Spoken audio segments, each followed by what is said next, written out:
Hello, hello, everybody. I remember when this song first came out and just how it kind of shaped the millennials, which I am one of. By the way, hey, happy 2023. Hope everybody had a wonderful holiday time and hope everyone is warm and well fed. Tell me how you brought in the New Year's. Eli, I know how you brought in the New Year's. We brought it in together. Us over there playing some D&D and, hiding from fog.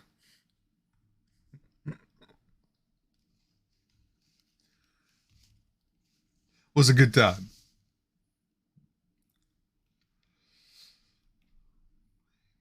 With someone.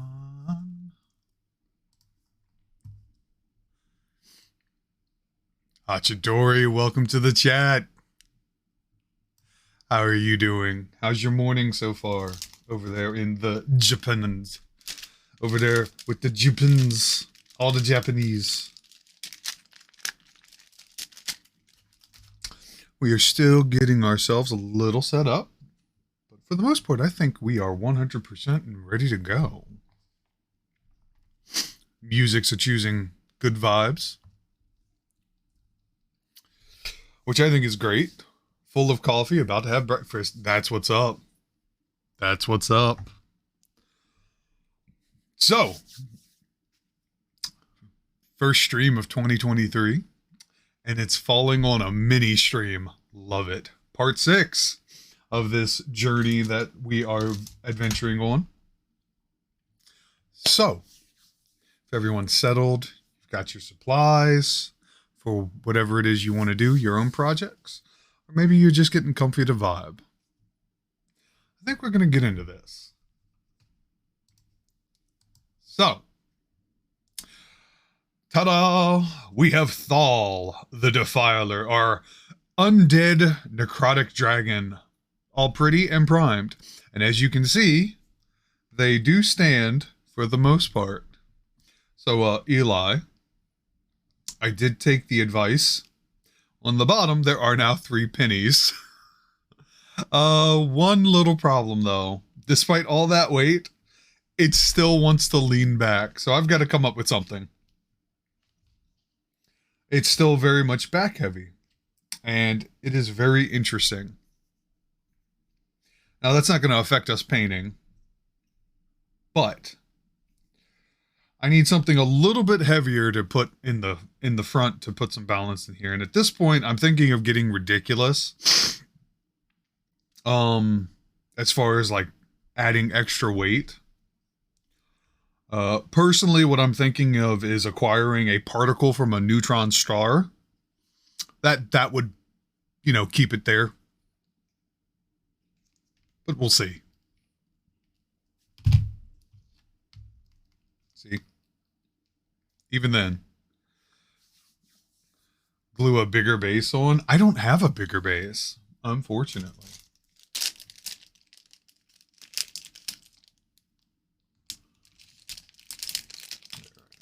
Getting my tools for the things that I need done.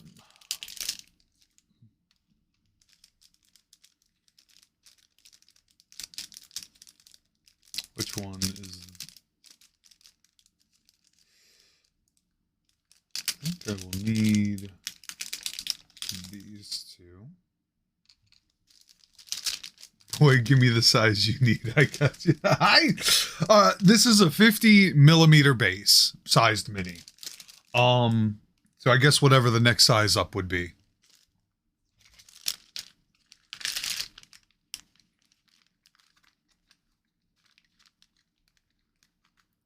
Also, Queen Giggles, how was your holiday? I think I'm going to want the purple.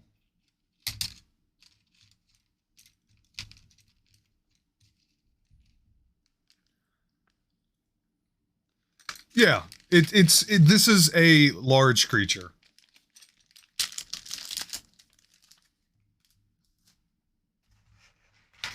All right. So We've got our surface. We've got our tools. And now, I've been thinking long and hard about the colors of this particular dragon. Round. Round would be it, Eli.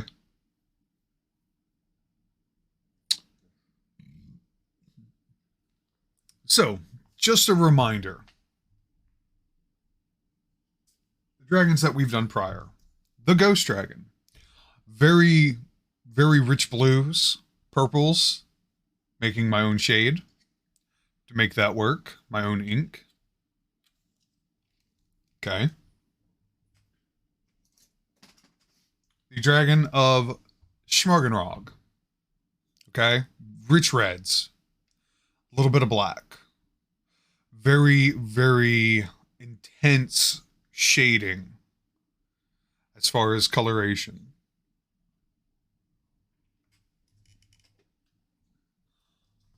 Draculus, the Cunning. Again, reds, but this time we feature purples involved in it, and there is color that unfortunately my camera's not going to pick up. But the depth of these colors and the way that they blend and transition is gorgeous. So we've got a good crimson red and then a very dark red. Then we have this blue. And then Freyr, the Storm Dragon, the Stormbreaker. Rich blues. Almost looks like a cloud coming at you. So we've done a lot of that. And what I am thinking for Thal, the Defiler, I think we're going to get into some greens and blacks. We're going to really play into that necroticness. Because there are things that are just exposed. Muscles and tendons, organs, and so there's probably going to be a little bit of red involved. But I think those are going to be the colors. I really do.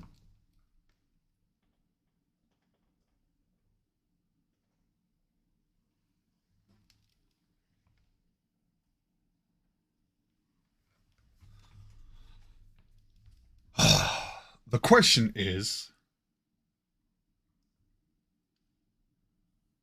the base on which we want to start. I feel like starting with a black, it's going to absorb a lot of the greens and reds.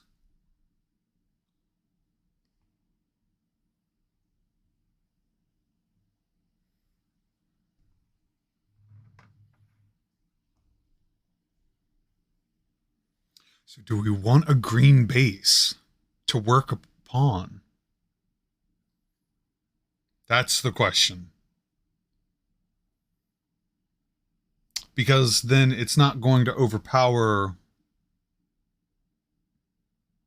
I can be gentle with the black, because when you have like that deep black rot, you know.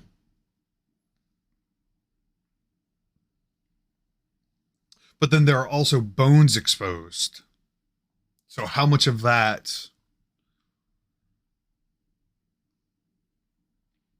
Either way, I'm excited to do this. I really am.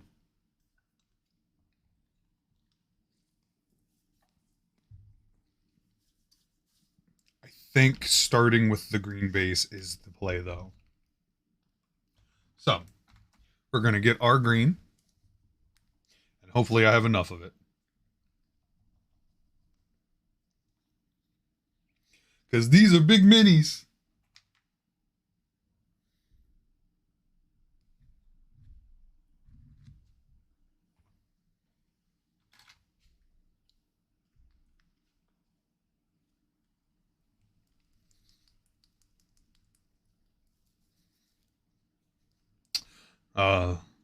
The base is interesting because there's detail there.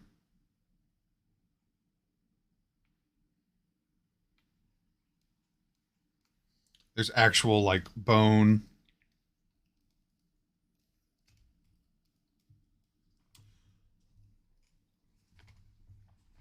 But this will be fun. All right. That's my dry brush. I don't need my dry brushes. Not yet. we need to start applying some color.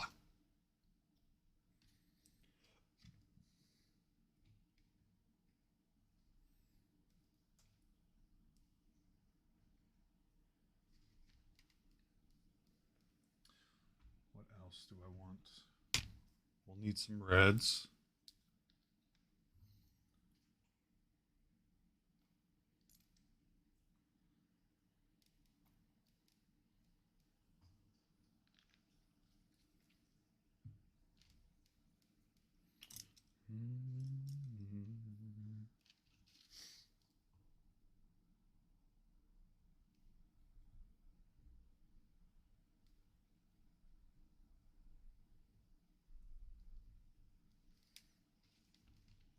I'm going to start on the back of the wings.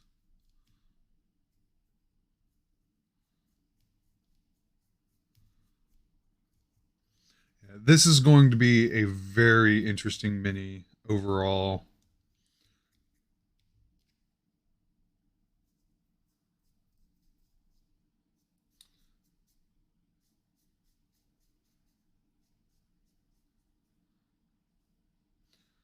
Because there's a lot of meat to it.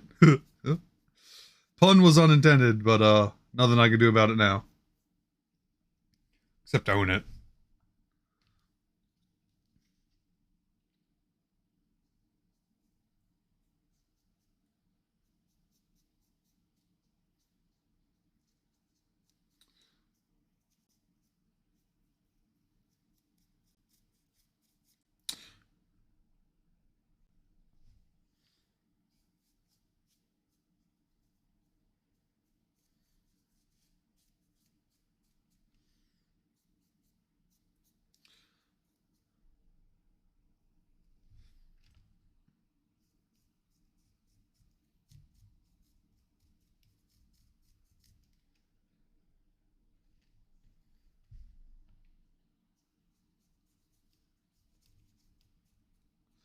Yeah, for those in chat, tell me how your holidays went.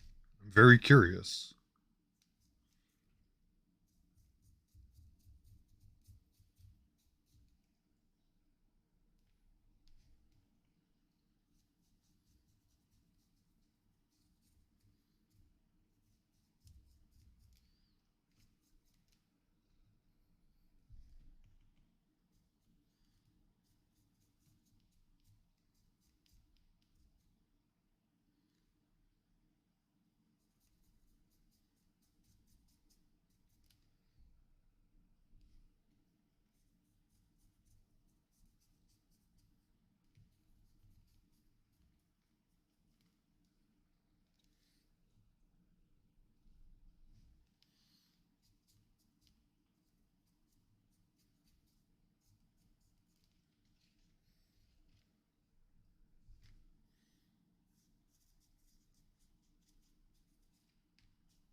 Mm-hmm.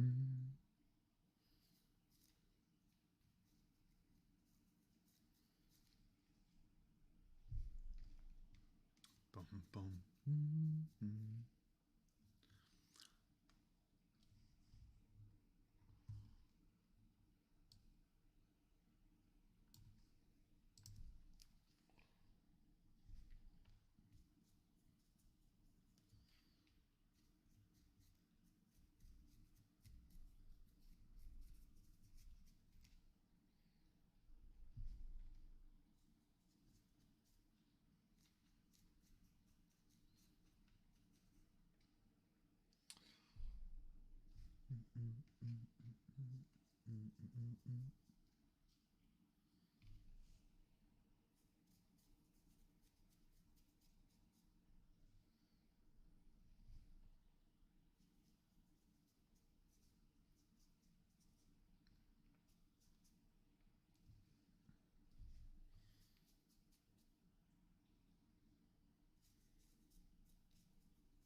Oh yeah, this is a nice meaty area.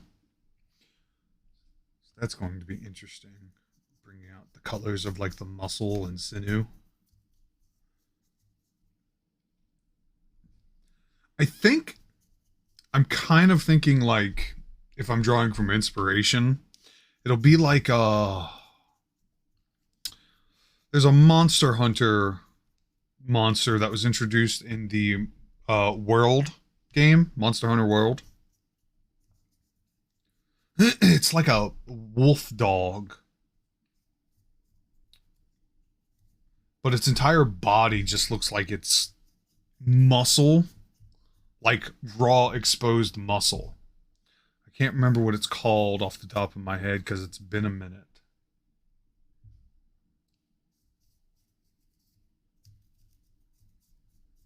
But I'm envisioning colors similar to that, then it's that are just like rotting.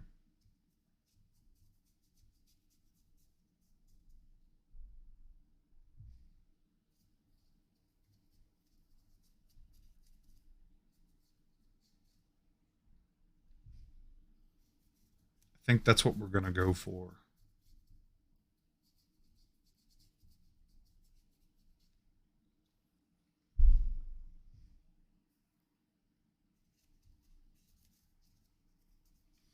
There's gonna be like exposed bone and other things. This dragon's gonna be brutal.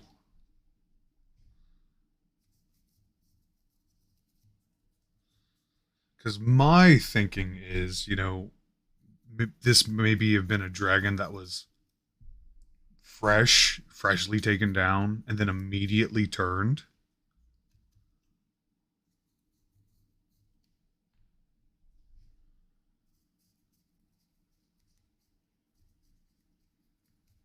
So those necrotic magics are what's sort of keeping everything together.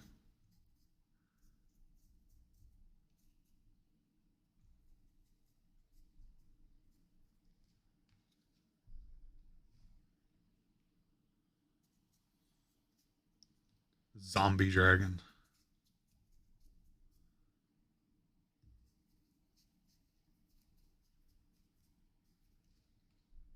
Which is a terrifying concept if you really think about it.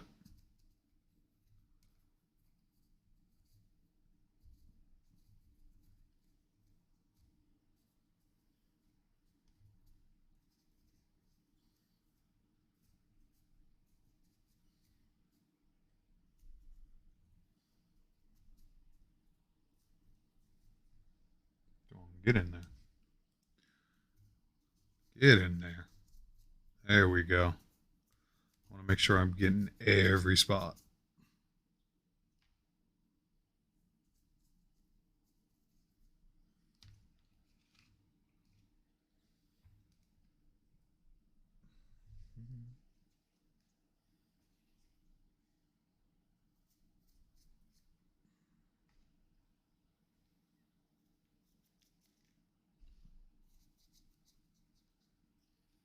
Zombie Dragon is just doing too much. Go to sleep, bud. You already terrorized the world once. Oh no. See, because now it's like vengeance and hunger. That's what I envision. Because obviously any, necromancer can raise the dead. However, I want to think that dragons' wills are just very indomitable, even in death. And so this one was risen thinking with whoever was the riser, thinking they could control it, and it did not happen. So now you have a dragon with all of that arrogance, constantly falling apart, fiending for whatever thing it can eat. And maybe sometimes that eating brings back certain things, like kind of makes them whole a little bit more, but then they're falling apart still, and they're feeling all of that.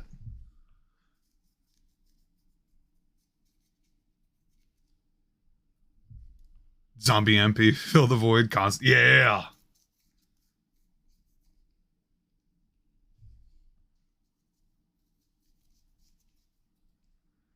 Be brutal. Granted, feel horrible for this dragon.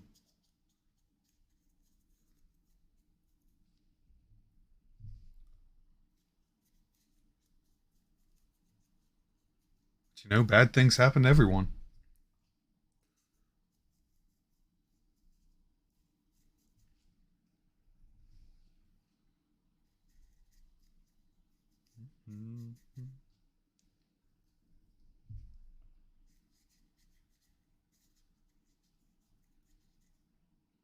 Goes back to the soul convo. Does the zombie dragon have a soul and feel things? I think it's all contextual to the magic at hand, like the intent. How powerful.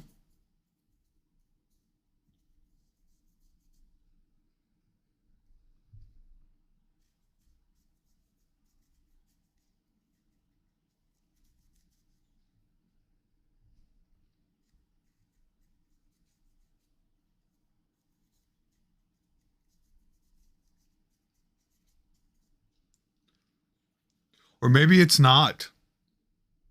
Maybe it's not magic. Maybe it's not somebody who calls this dragon to rise from beyond the grave. What if it was their own sheer will and stubbornness? You know, could do that angle.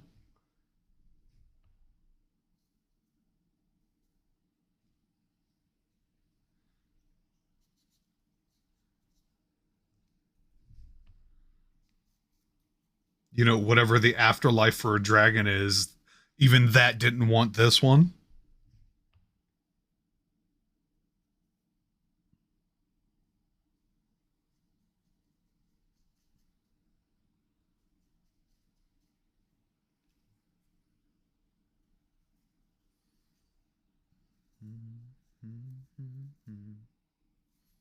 There's a lot of interesting things that can be done with that.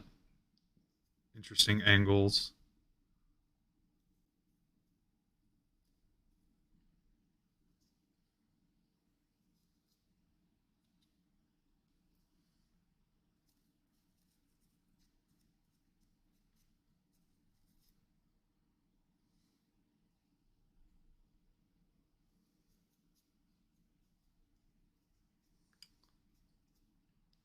I guess depending on what you kind of needed. Kicked out of the undead TGIF? Yes. TGI Fridays? Yes.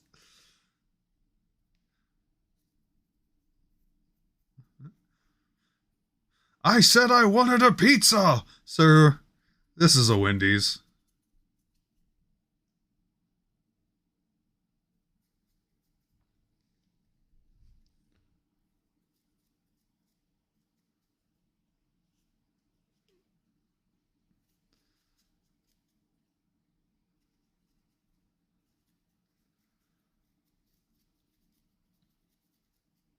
As far as story goes, though, I think I'm a little bit more excited of a dragon.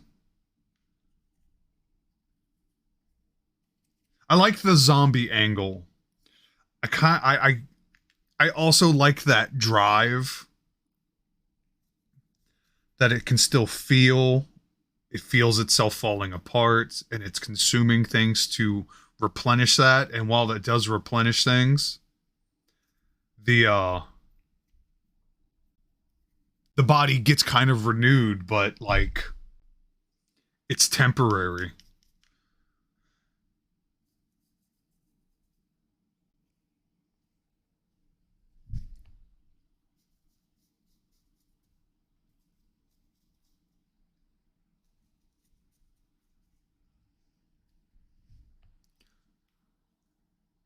talking about the dragon story for Dragon Time, and story time for Dragon.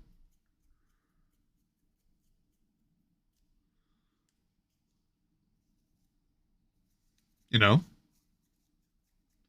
just musing my thoughts on how I feel about this. You know, what story what story niche it could fill.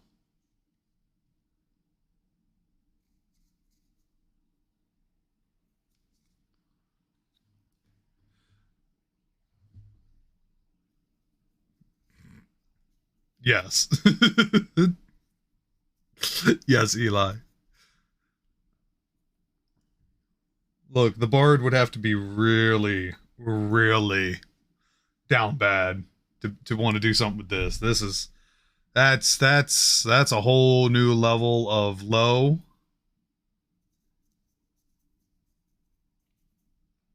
that even I would be like, get out of my game. Get out.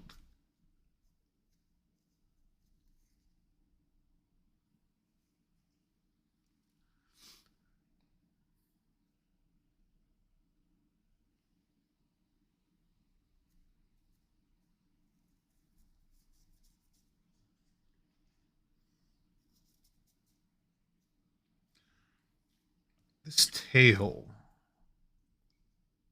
is interesting because I'm wondering if I want to make it mostly like bone.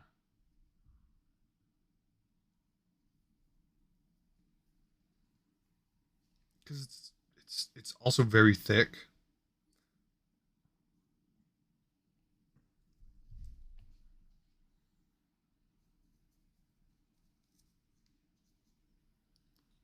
Just some flesh scraps left on. Yeah, basically. Maybe there's some like channels where it looks like the blood is flown through and down. This will be interesting because I'm questioning my artistic capabilities to do this because I imagine that there's going to be a lot of like soft bits. Granted, some of the things that I've done in life, I've seen soft bits. I have visual reference in my head.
Hmm.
Let's get up in there.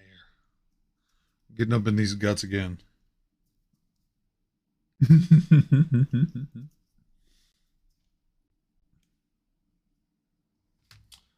think I'm going to use a precision brush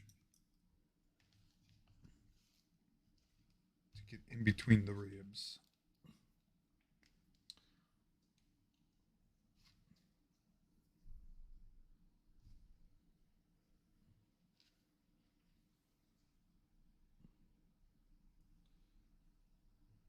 Really drench that.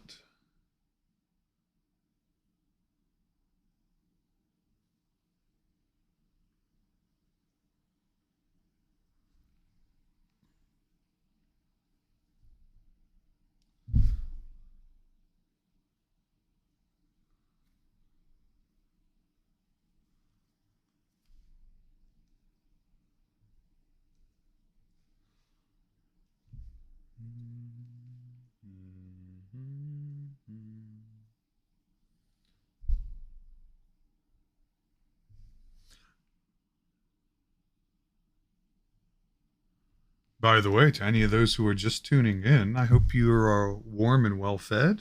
I hope you've had a happy new year, a fun celebration, and you're ready to bring in some positive vibes to this next one.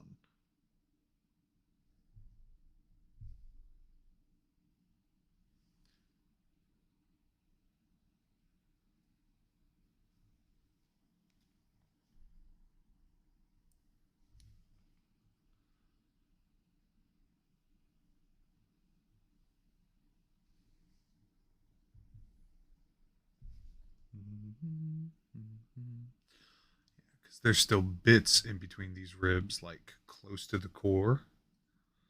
So I'm going to make these look real wet. Absolutely disgusting, this mini, and I'm here for it.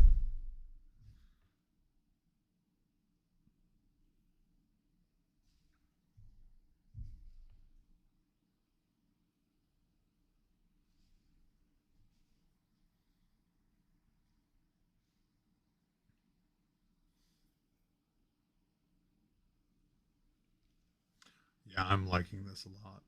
This is delightfully disgusting and macabre.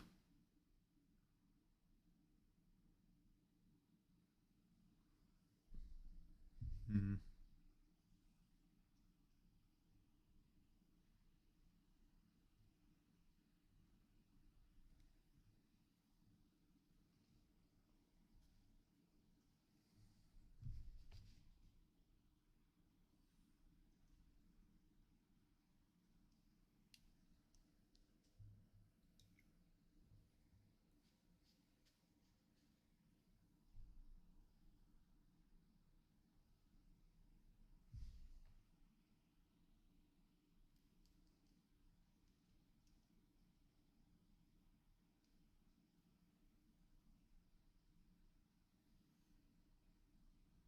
All the squishy bits.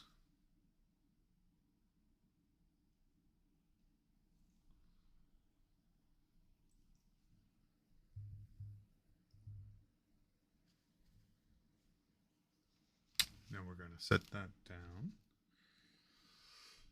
It's time for some blood from the blood gods. Because I'm going to put this color in the core.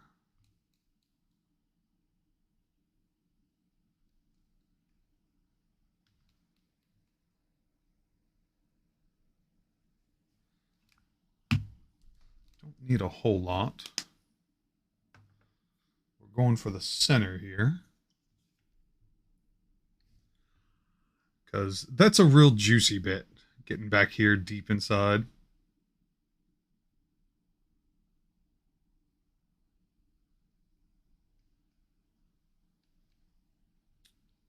I just want that to look a bit more fresh.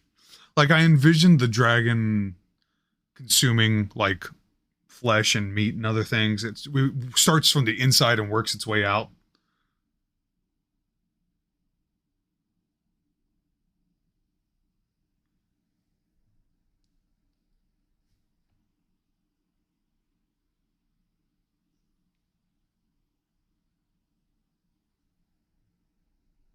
So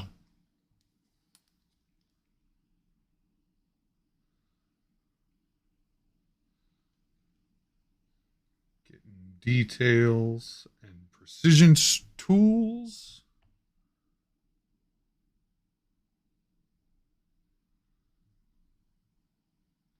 Oh yeah, that's a much deeper shade of red.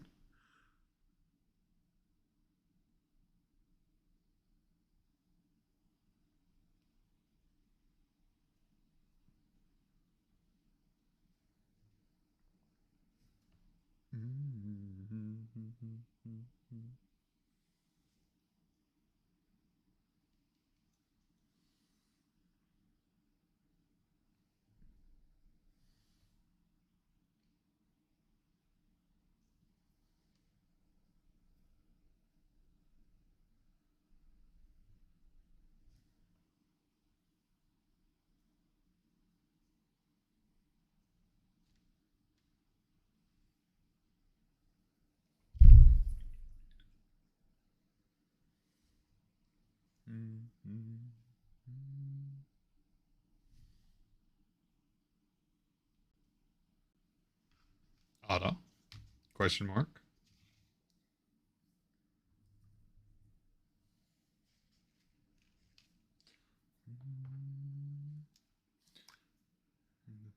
The things I said, come home.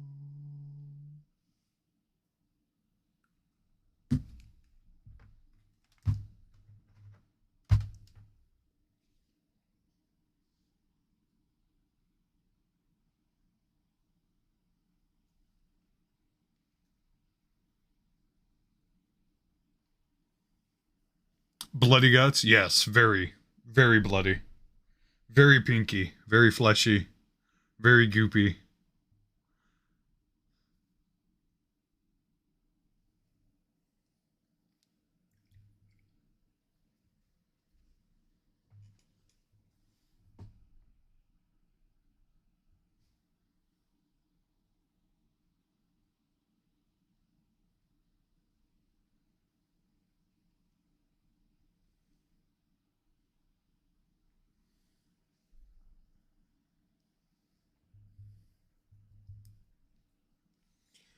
Very interesting.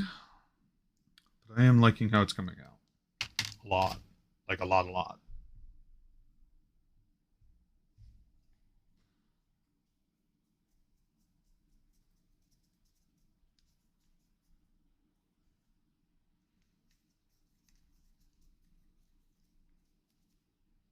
Say the things I said. Hmm.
Inside my head.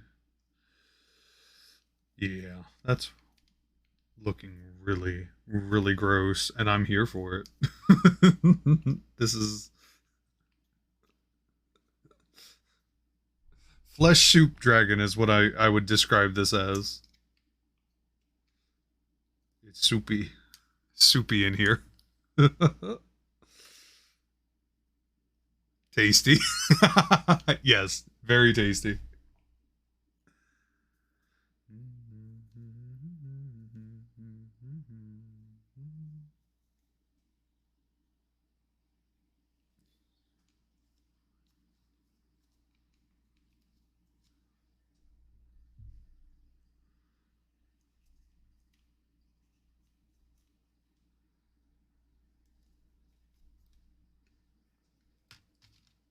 It's weird because I feel like a surgeon to a certain degree here.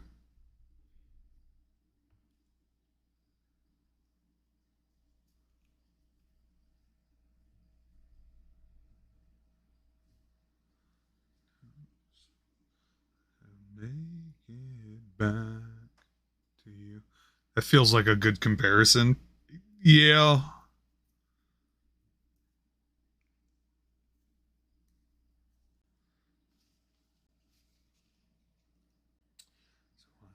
Just keep running.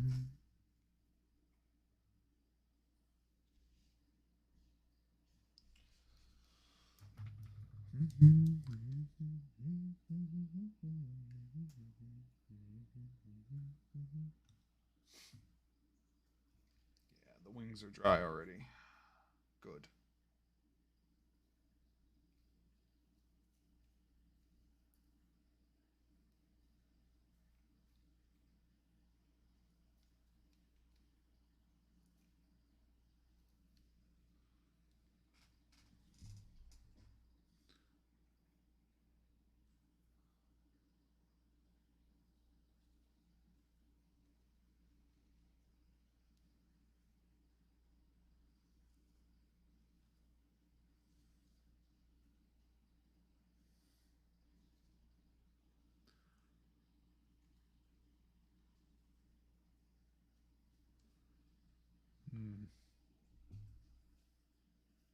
Set you back down.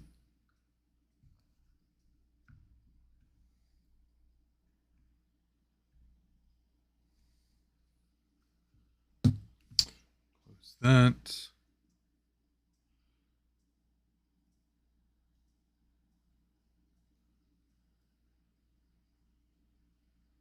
Make it back to you.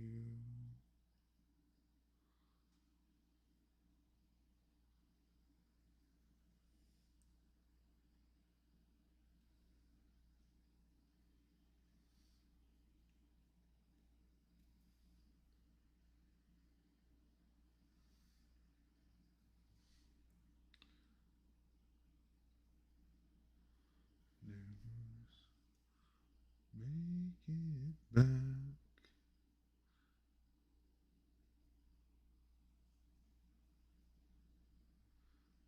Just keep running.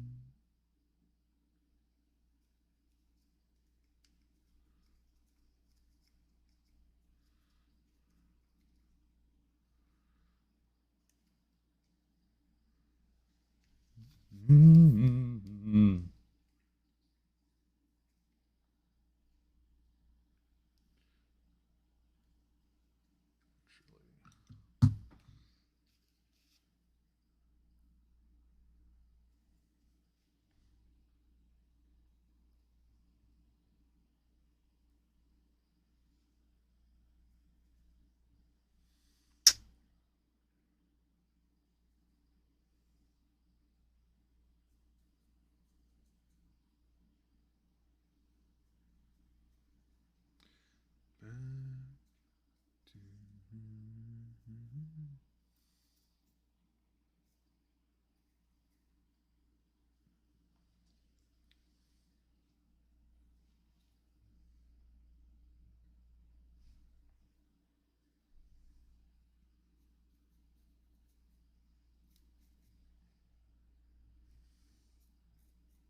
Was going to order a mini for Everest, but can't decide on a pose. That's always one of the harder things.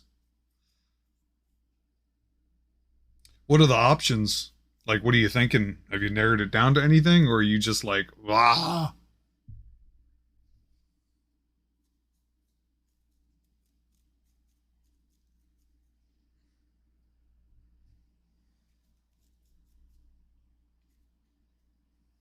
I haven't narrowed it down. Just keep doing more poses. That's fair.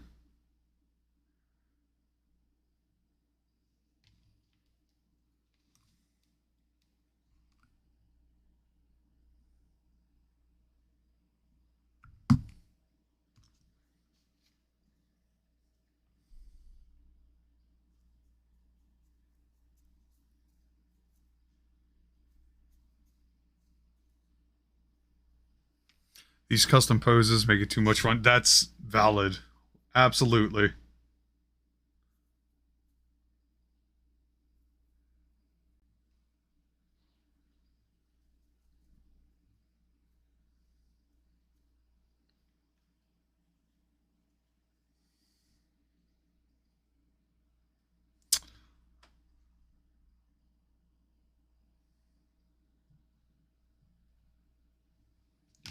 I need the fine brush. Thank you.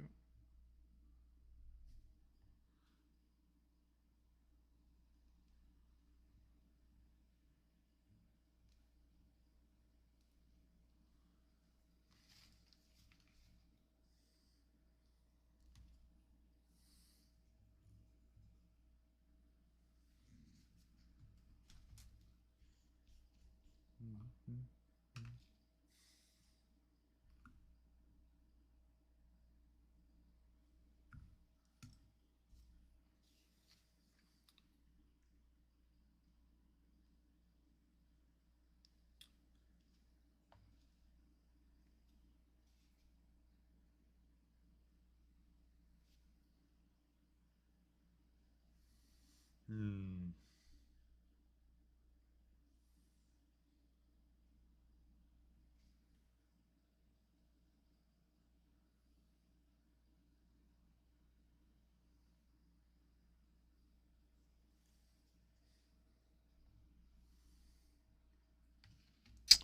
I'm gonna have to do that.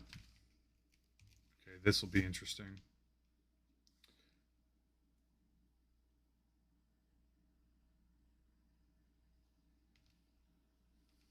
This is definitely going to be one of the more technical minis I do.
Looking good so far. This is a great ride. Thank you.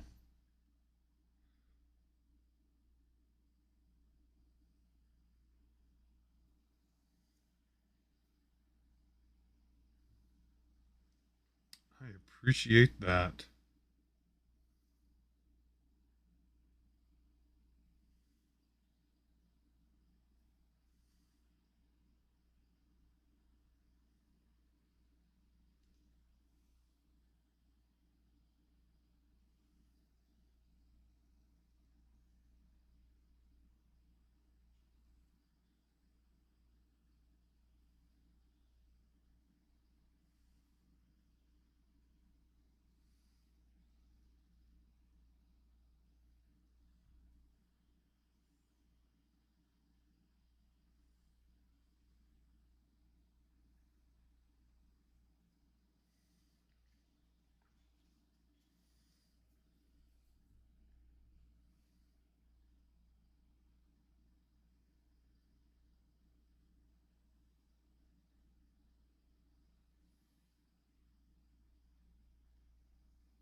Gotta hit those spots.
So, for those who are curious, I am going down the splines on this particular dragon, and I'm just getting in between each one.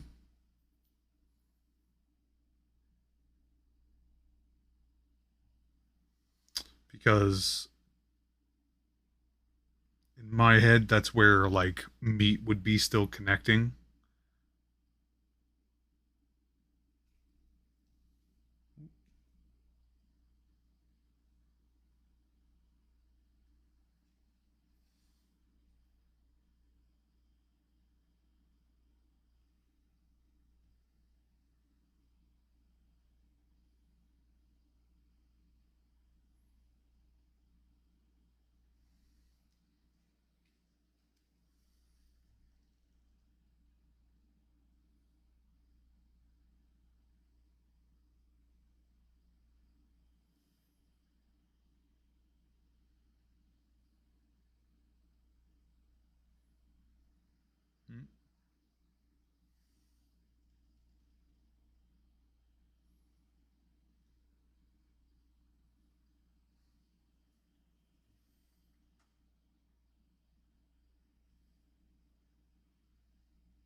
Do it from my daddy.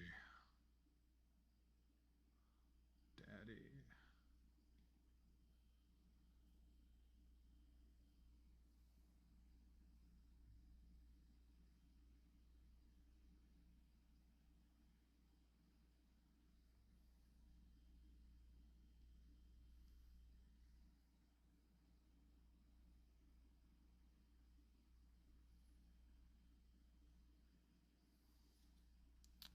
Ooh, Brother Anubis. Thank you for the raid. Uh, Judas, Brennan, how are you, sir? Oh, snap. Well done. Let's do a quick shout out real quick. Welcome, welcome raiders. Welcome everybody. Thank you for being my second raid. Welcome everybody. Hi, I'm Axel Frost, also known as Frost Effect. I am a variety streamer, an aspiring voice actor, a general chaos gremlin, and I'm never a bad influence. I'm a bad influence, never a bad time. Welcome to the show. Happy New Year. Hope all of you all are warm and well fed. We are currently working on our mini Monday stream. with this sucker, Thal the Defiler. Necrotic undead dragon. Lots of pink, fleshy, soft bits.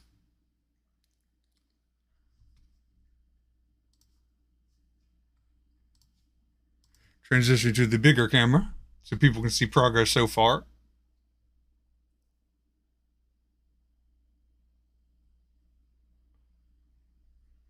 Yep. I heard voice acting. You've definitely got the voice. Thank you. I appreciate that. And oh, hell yeah. Dungeons. Yes. Yes. Somebody who knows. I backed that Kickstarter several years ago. It got fulfilled. And I figured, hey, you know what? Let me just paint these on stream. There's several other projects that I backed that are slowly being fulfilled. So it'll be a good fun time.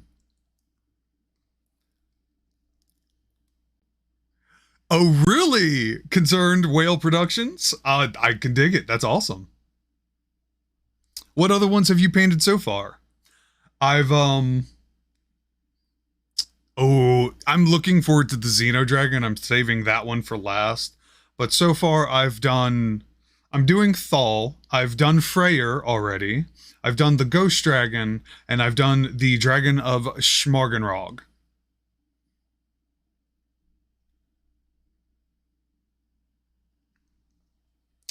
But, I guess to continue the,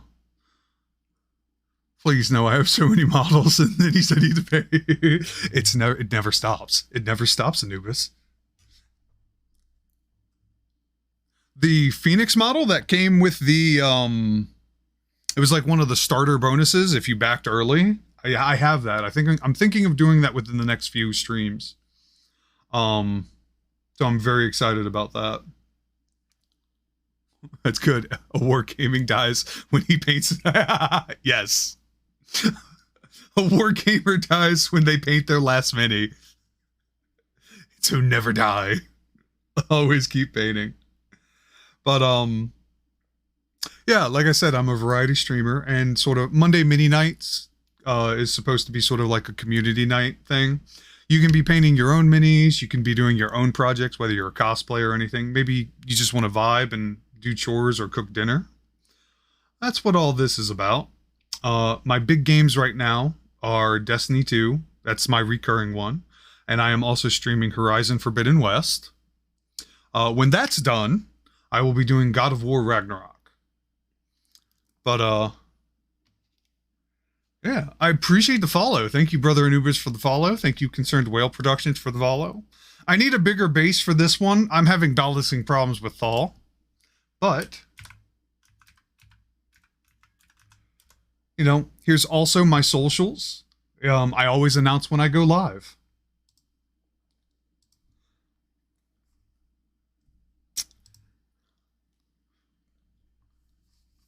Here's the thing, Brennan. I have 3 pennies under the base, and it's still very back heavy. So I'm thinking of maybe, I don't know, getting the particle of a neutron star, just so it never moves ever again.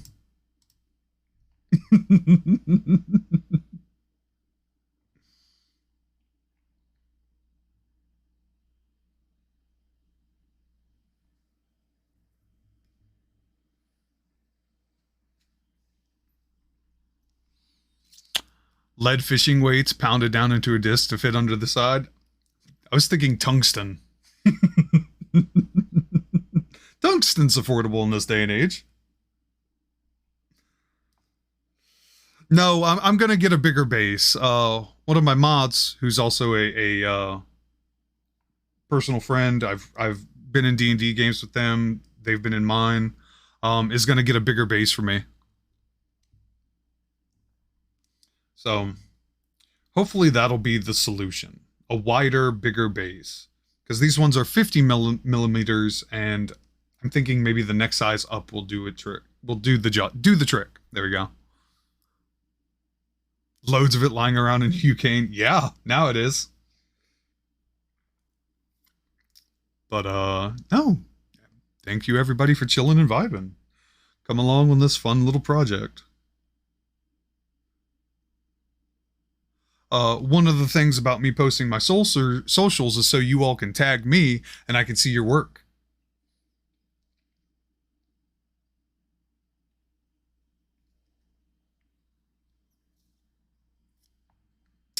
Also, there's a lot of fun commands, and one of the things about being in this space is dice roll. So if you're feeling lucky, exclamation point dice roll to roll the dice, see what you get.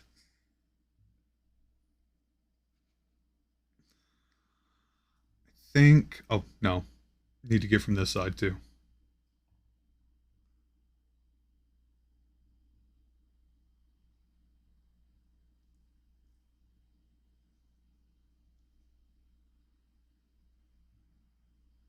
So I'm curious. Concerned whale. Are you okay with me just referring to you as whale?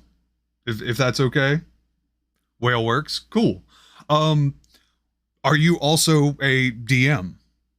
And if so, what are your plans for Thal? I've been sort of workshopping what I like, what I'm thinking about doing with this particular model.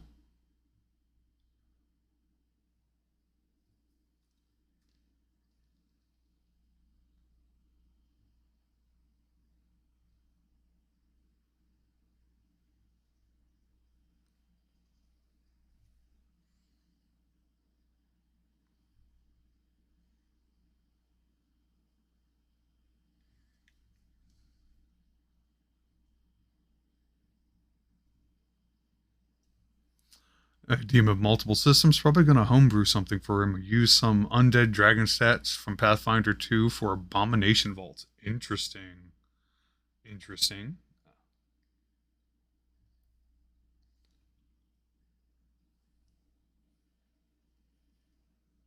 Draco Lich would be the perfect stat line. It would be. It'd be a great start.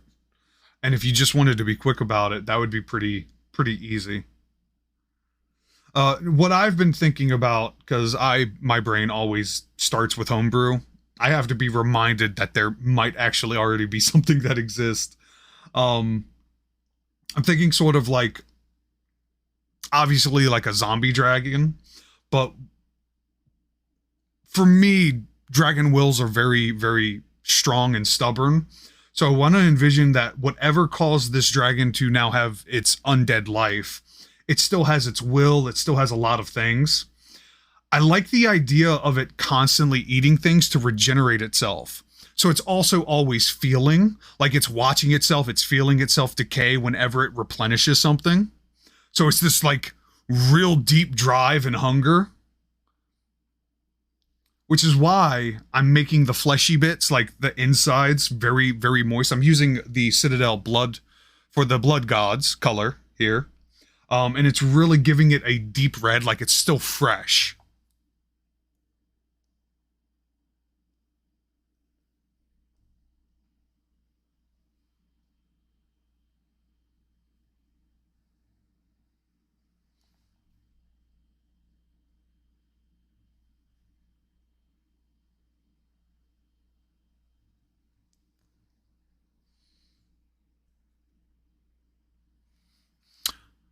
I did that with a demon. Any minion that died within 10 feet, it consumed and regained health. Ooh. Ooh.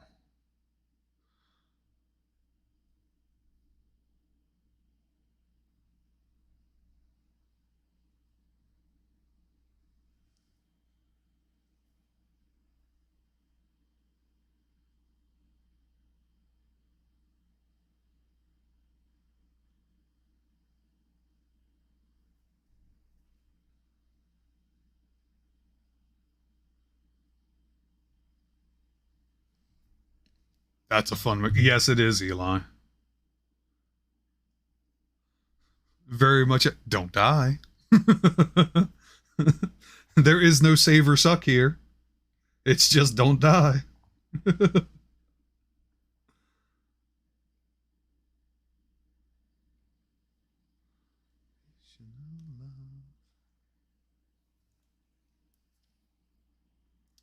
But yeah, on another note, how did everybody bring in the New Year's?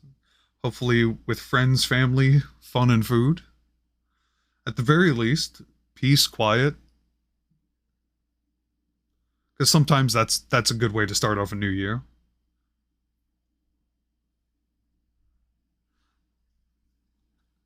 Illicits and jackpot games. There you go.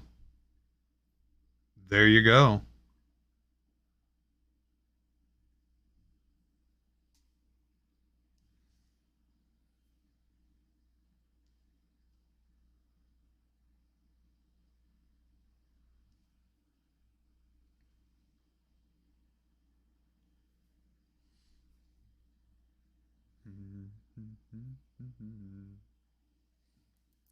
Played board games with the kids. Rock and roll lifestyle. Hey, you know what? Get them hooked. Get them hooked early.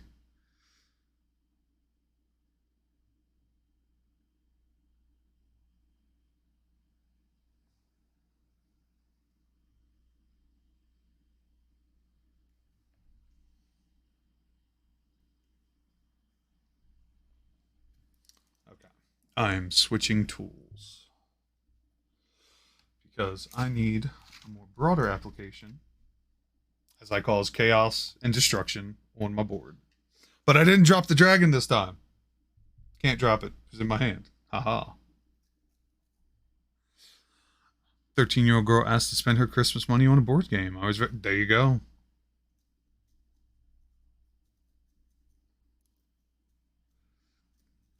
Treat them like an investment because the return is so much more valuable.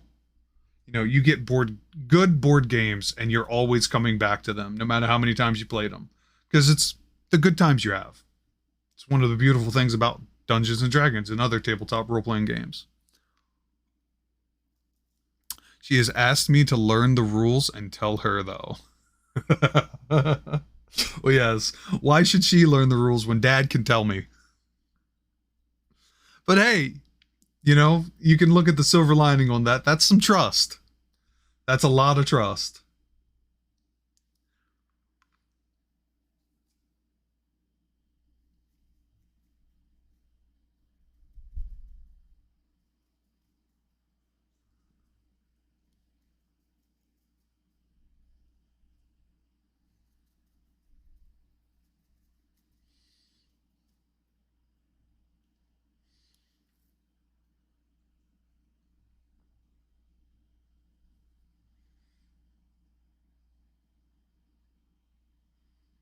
Hmm. I like how this is coming.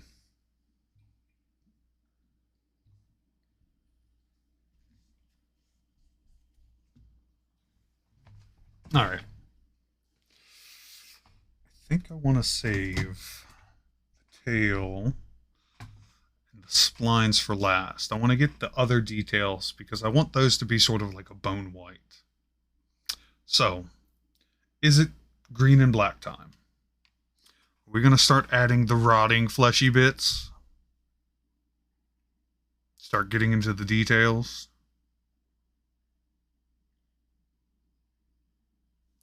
I want to finish the face. Want to finish the face.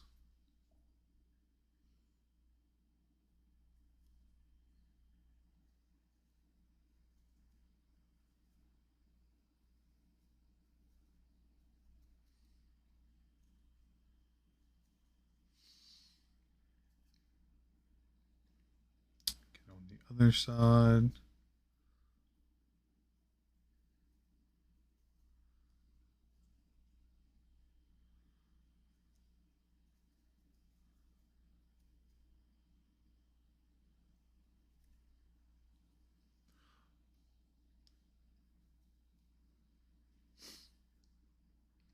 I appreciate the lurk, Eli.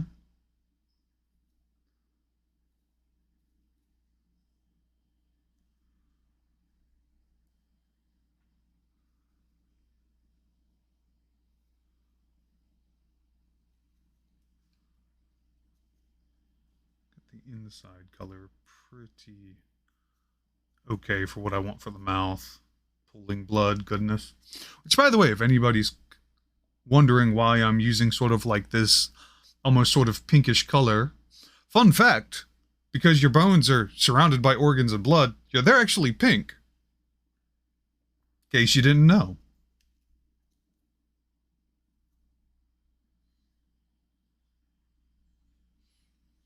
The whole bone white is usually, you know, years after you've been dead and everything's gone and everything is dried out.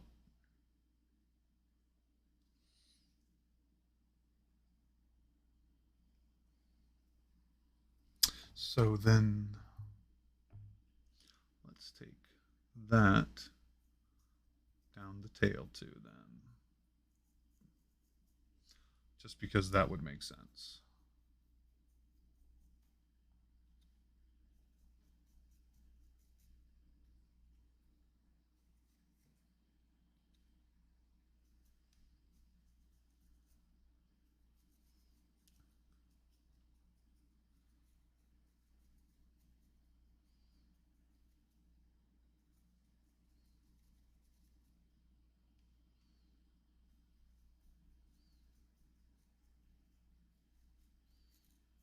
Love mini painting so much.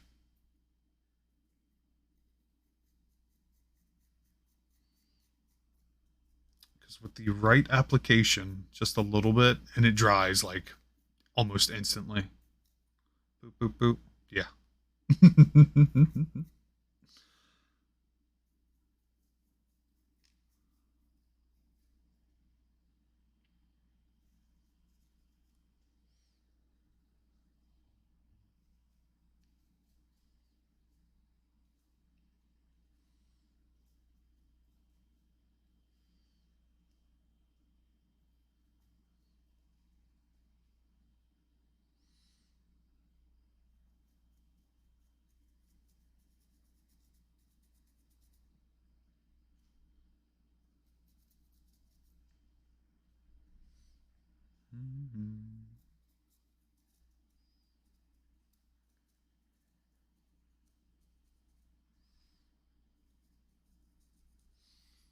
So yeah, Brennan, one more board game. What board game did your daughter pick that she wanted? And did y'all get any other good loot for the year? That applies to anybody in chat. If you got some good loot you feel like sharing, talking about. The big thing for me is I got a PlayStation 5 finally. A friend gifted that to me, and it was a very much a me crying moment.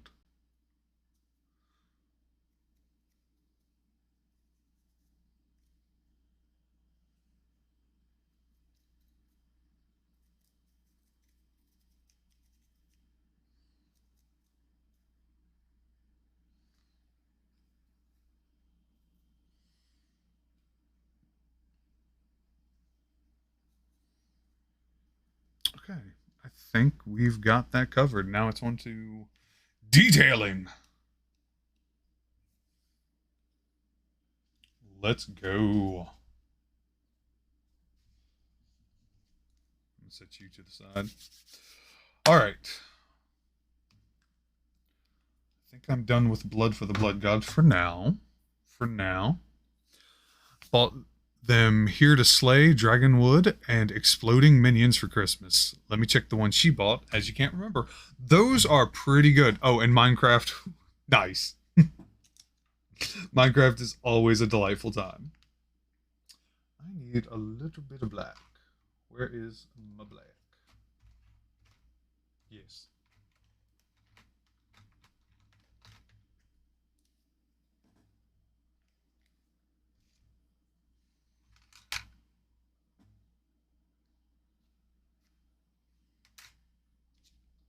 Okay. Now that that's clear, give her a shake.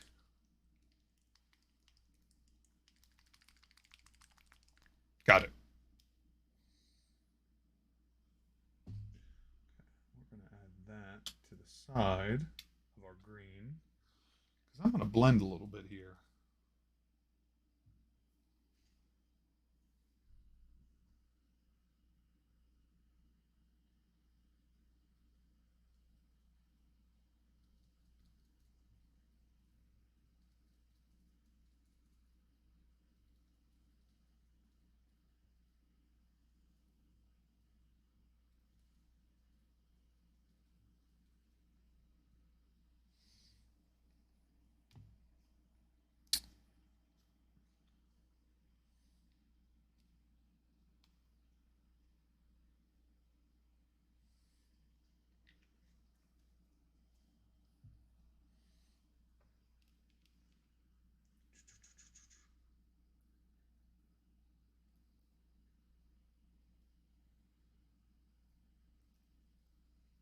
Oh yeah, that's a disgusting looking green. That fills me with ick.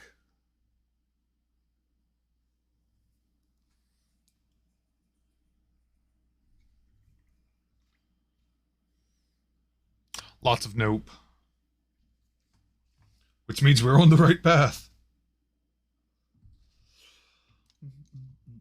All right. So. It was Forbidden Island. No idea what it's about. I don't think I've heard about that one. Hopefully it's not like a Jumanji situation. You know, you open it up, start playing, and then you're cursed. That would be bad.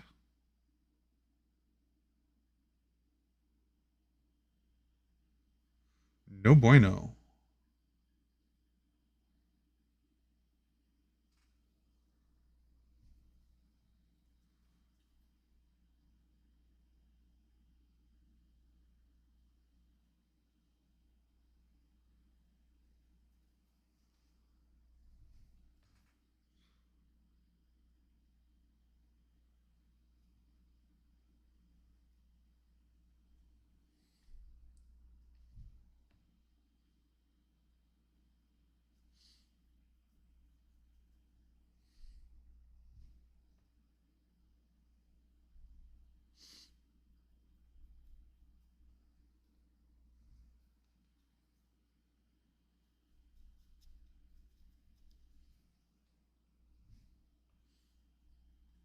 My cat is drinking my painting water. Why do cats cat, Brennan? That is the real question.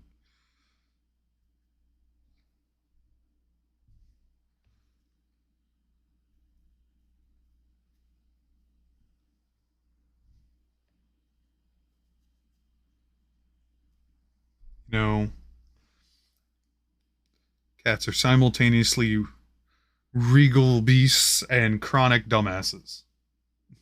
Isn't that right, Eli?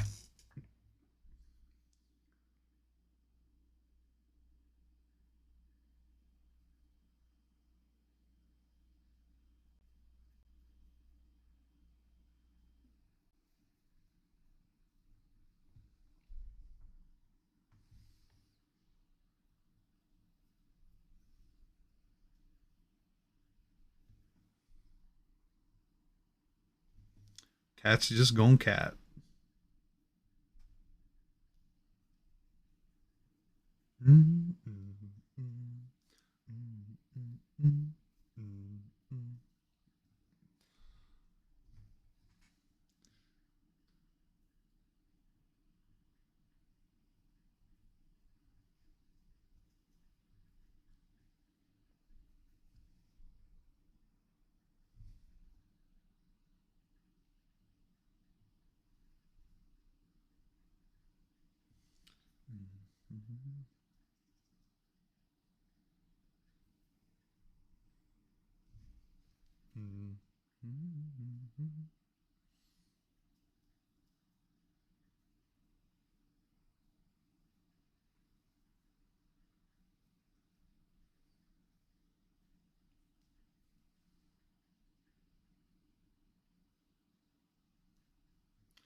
Mm.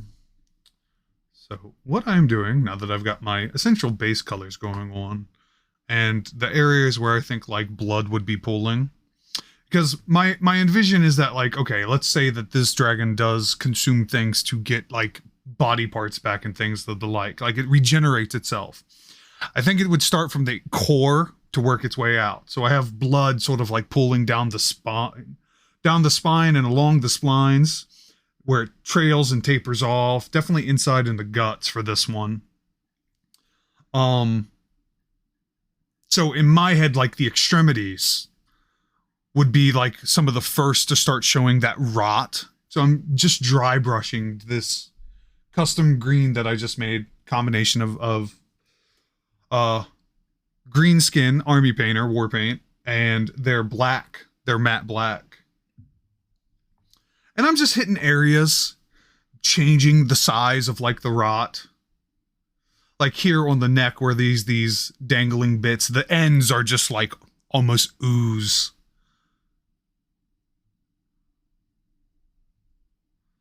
But getting closer here towards that neck, it might be a little lighter.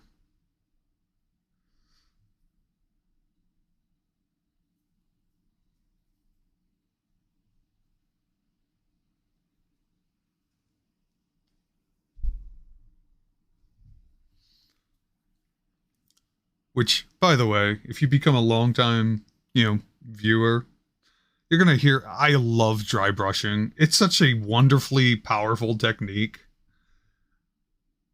It's almost OP.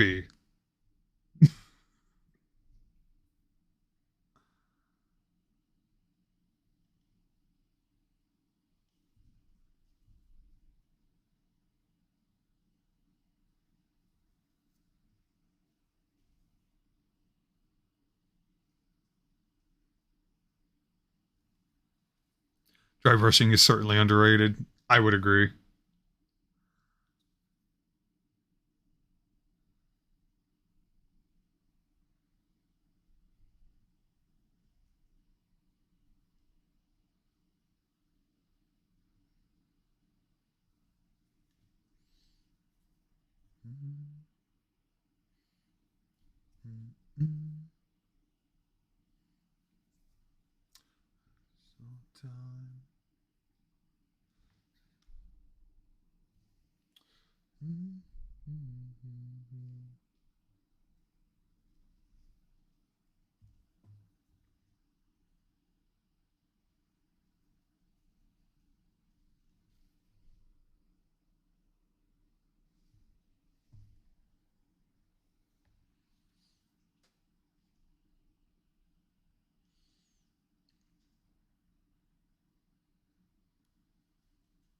Definitely want to take some of these stretch pieces of torn webbing and really kind of darken them up, though. You know, is the rot happening faster than the magical regeneration? Are they constantly at, well, they would be constantly fighting each other in that regard, but like, how severe do I want it to be?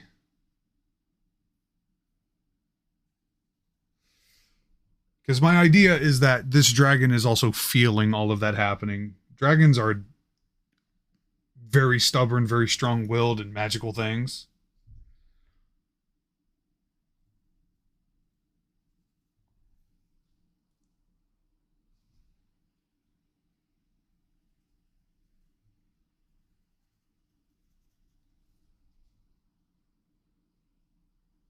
Traditionally speaking, anyway, they are.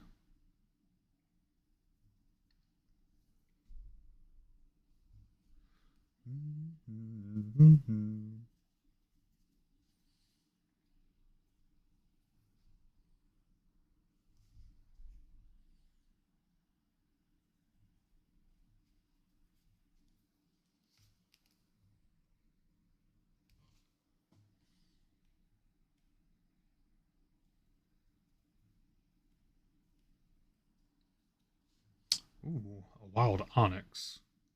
Well, which, by the way, if anybody is also a Pokemon fan, I do have the community game in chat.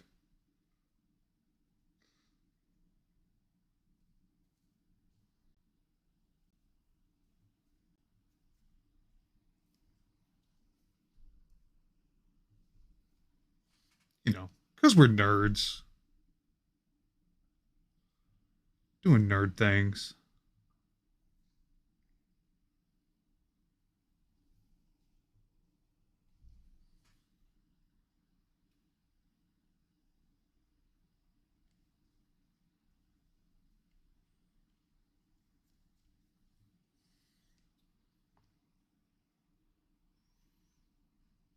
I am liking it.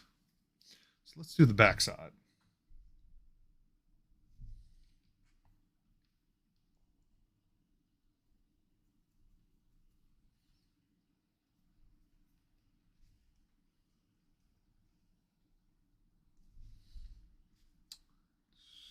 That one.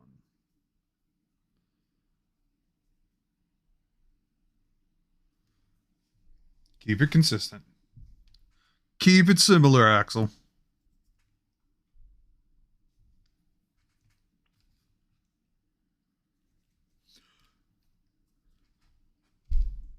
Don't you know, SpongeBob? You must be consistent. Only you can unlock your true potential.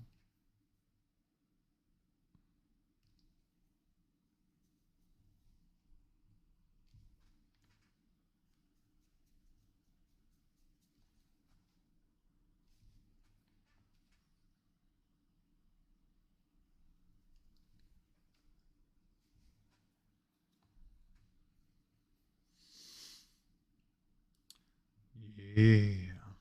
Getting this backside good. Giggity!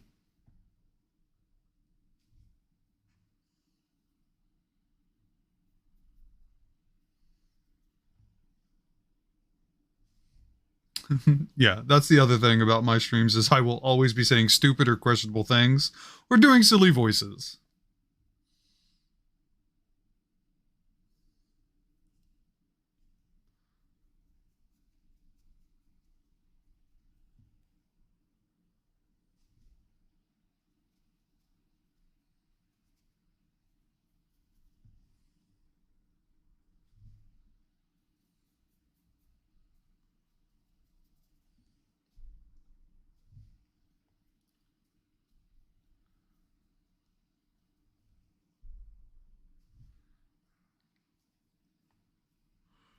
I do say this fellow is coming along quite nicely.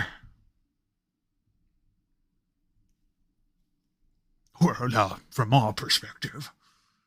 From his perspective, he's in agonizing hell. Quite the shame. I wonder what brave adventuring party will put this beast out of its misery. It could be you.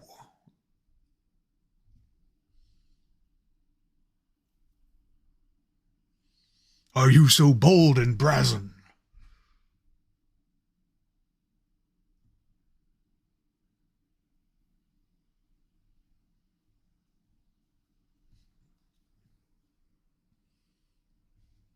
If you are, exclamation point dice roll and test your luck. Good luck, adventurer.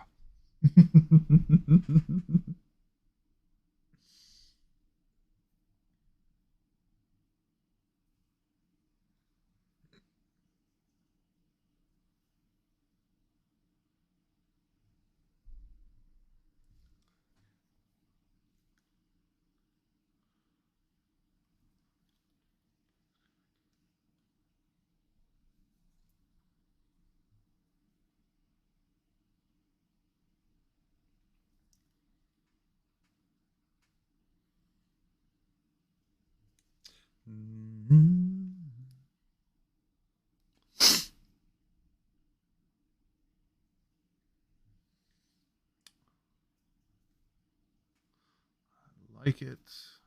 I like it a lot. Let's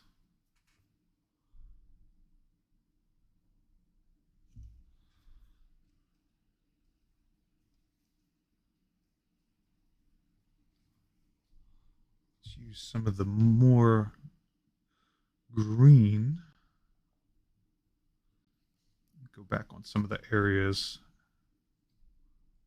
Merry Christmas. You're rotting.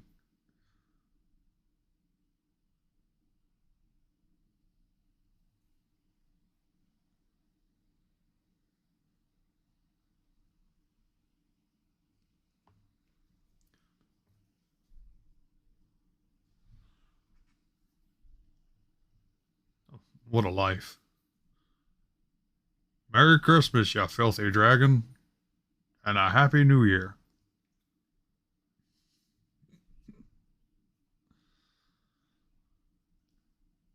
I do like how the guts have turned out. Giggity!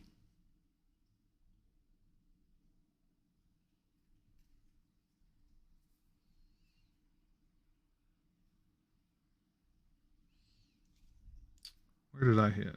Nope. Okay, so I kind of can free range.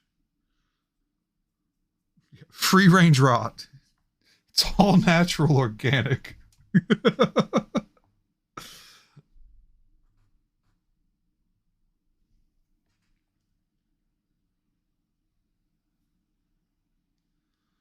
God, what was that post about fungus?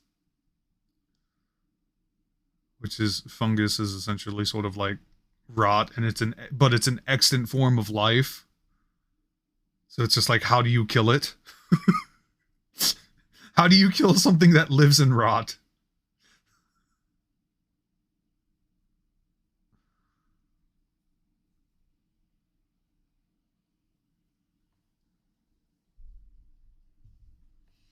Mm-hmm. Get your free range famine and disease here. Free range.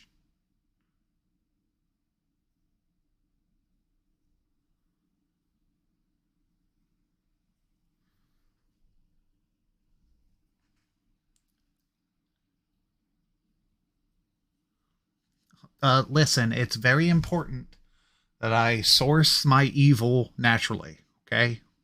It's kind of my thing.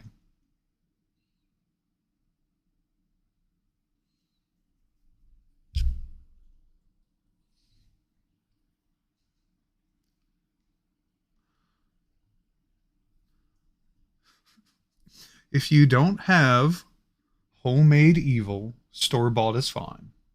As a treat.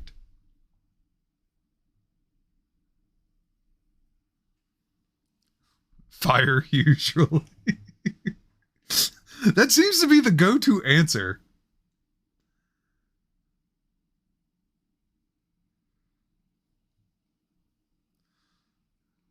I have 3 kids, lots of homegrown. But how dare you be funnier than me on my stream? How dare you?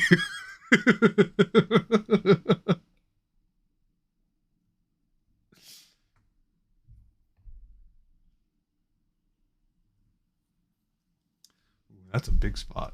Let me clean that up just a little bit. It's a curse, I'm sorry. It's the curse of every streamer. If you're not being bullied, your chat is like stand-up fucking comedians. It's just the nature of things. It's how the world works. Embrace it. Be it, own it.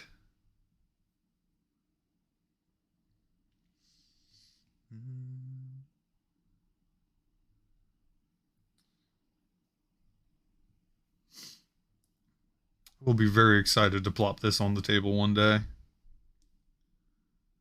Be like, behold, in disgust. Being funny when you're not the center of attention's easy. You just have to throw a one-liner in without context. You have to try to be funny. Yes, I have to be engaging. Oh, God.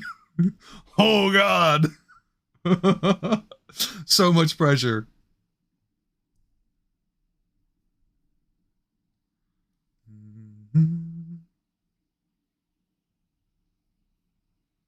Trust me, between my Destiny 2 clan and the shenanigans I get into in the video games I play, it's fucking entertaining. Like, feel free to check out some of the highlights and clips. The most recent one that was just hilarious in Horizon Forbidden West. There's this robot monster called the Spectre. I think that's what it's called. And it's got this long range like energy beam. It's almost like a little turret, just rapid fire at you. I was standing still for a moment trying to kind of collect myself, and it did this side swipe, and every bullet missed me. And I was like, did I discover the cheat? And then it just lined me in the face with the bullets, and it was not good. It was not good. That game's gonna kill me.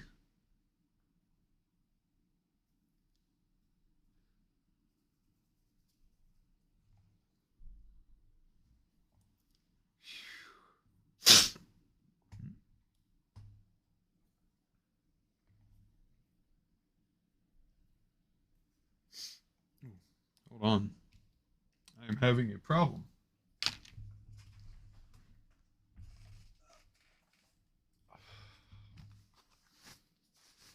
Apologies. My nose decided to be runny.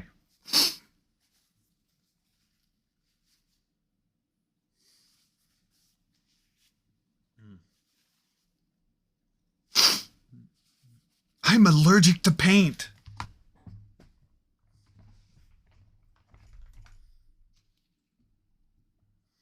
That is totally not true. I am not allergic to paint. I do not know why my nose decided now was going to be a perfect time to release the floods.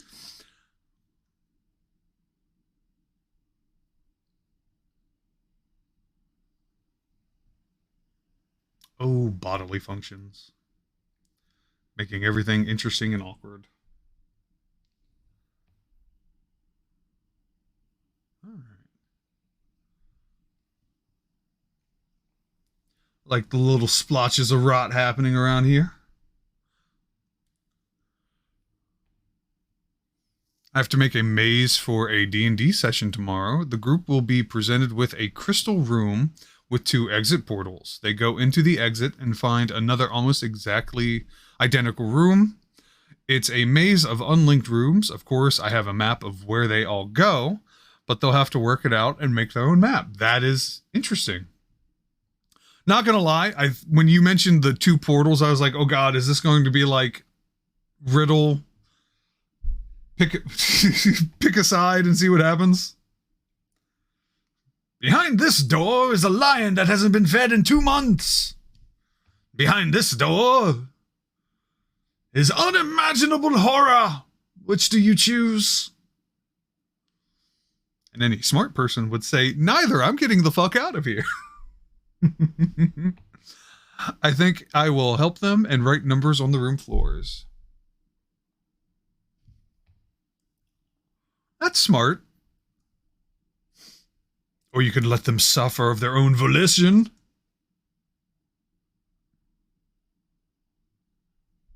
See, because then when you do help them, you're the benevolent DM.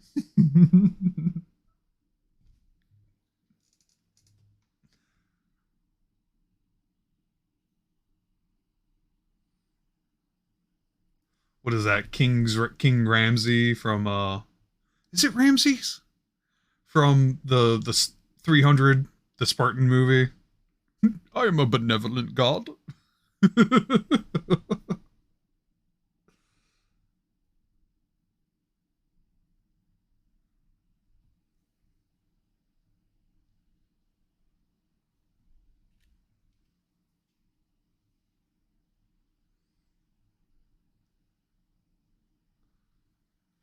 Lol, time is fractured. They're trying to get to a celestial realm to bargain, to send a message back in time to prevent the death of one of the party members who died last week. Ooh. Ooh, and you're also getting into some wibbly wobbly timey-wimey stuff. That is dangerous. But exciting. Well, I certainly hope they manage to get the letter off. I'm assuming, like, if the letter goes off without a hitch, essentially the game kind of reverts to a different point in time where the party is fine.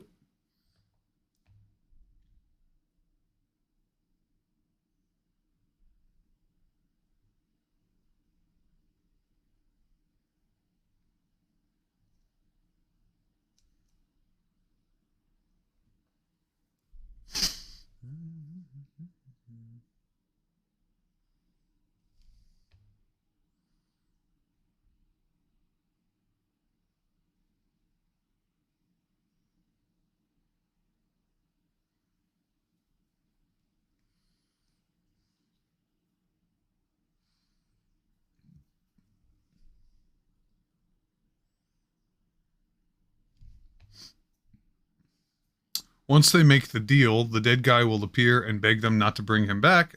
That's for the first time he's ever been at peace. Womp womp. But it's too late. They all vanish. The message is sent back in time. And he does something different and doesn't get eaten by the bag of devouring. Interesting. So them quote unquote vanishing is like the timeline resetting? Or is it like an alternate world and the timeline that they were that they were experiencing concurrently just it's wiped?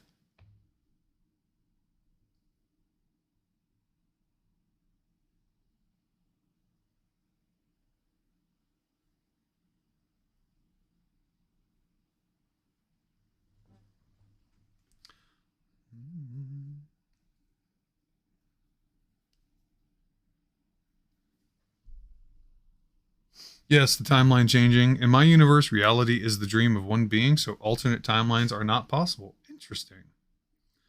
You change something and reality is changed forever. Interesting. I can dig that.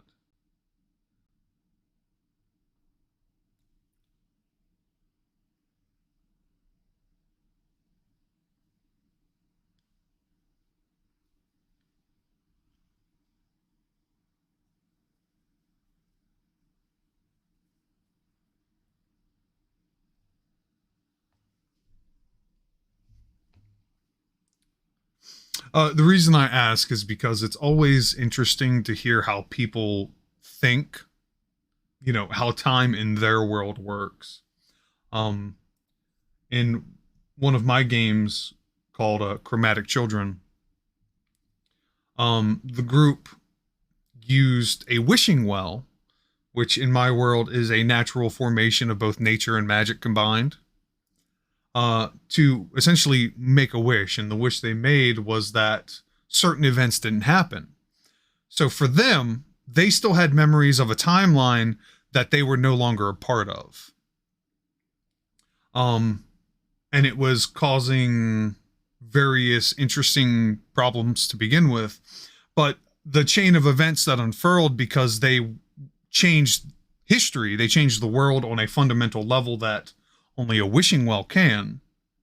Um, there was a lot of things that were different, very different, and they didn't like those differences, and so they tried and successfully undid the prior wish. Uh, but, whew, it was an interesting time.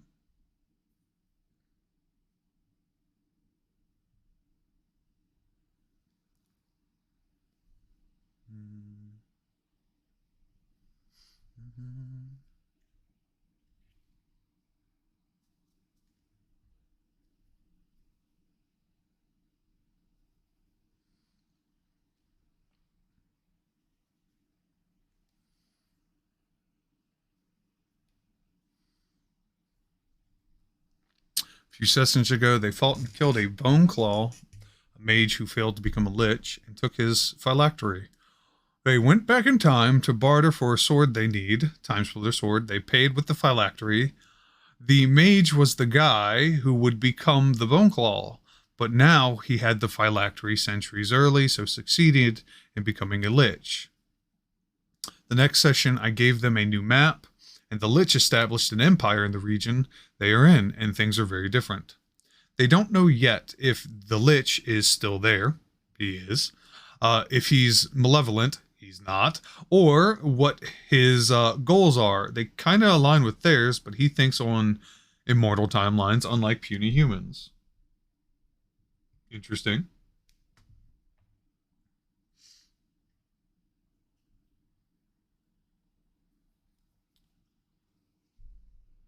Yeah, when your existence becomes one that's immortal, you think of time in a very different manner.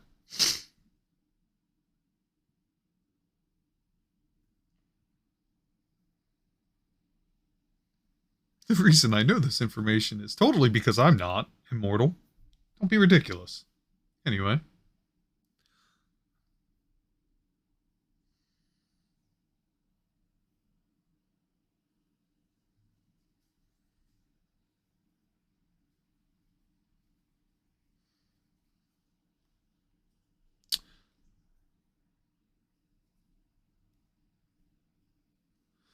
When they arrived back in the present and the mountain range wasn't there anymore, they were shocked. Ah, yes, yes. When something that big is just no longer there.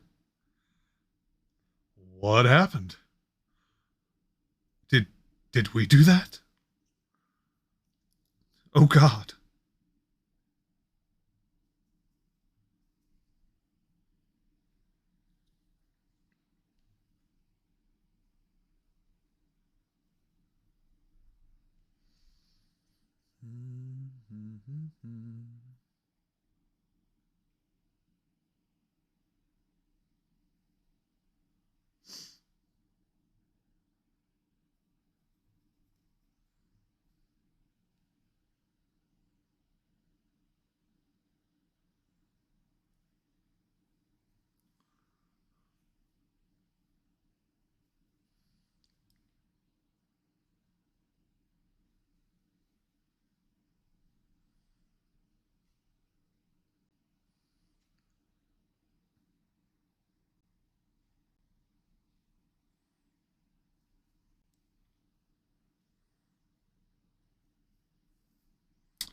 do believe that satisfies.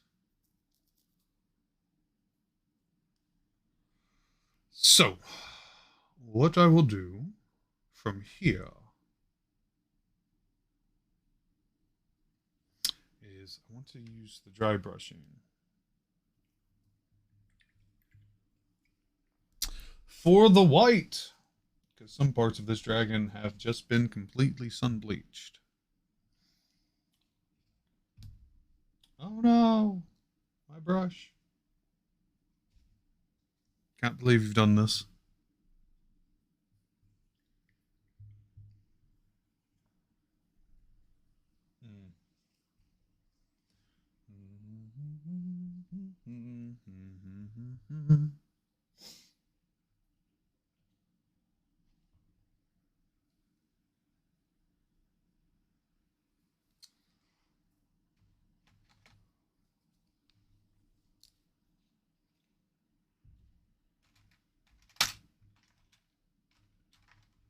Are you dry?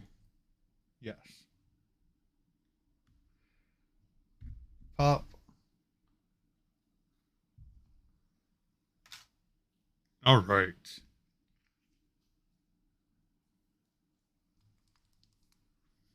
Let's do this.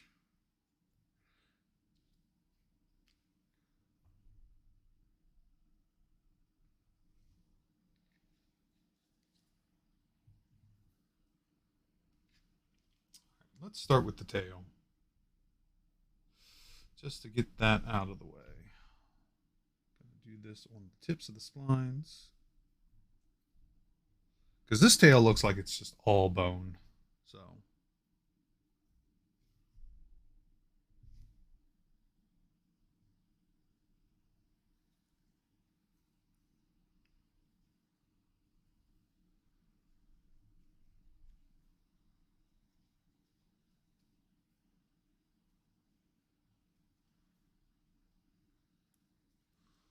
Do the tip mostly white because it's one of the farthest extremities. And if I'm thinking, the accelerated rotting process that's happening with this thing, that means the very tip of the tail, one of the farthest areas, would be just white.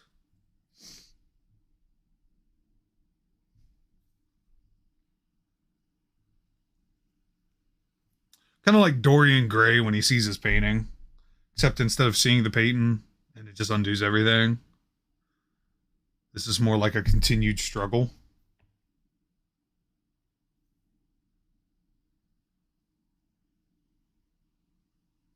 Which then feeds into the dragon constantly devouring things, people, beasts. You don't care if he can eat it.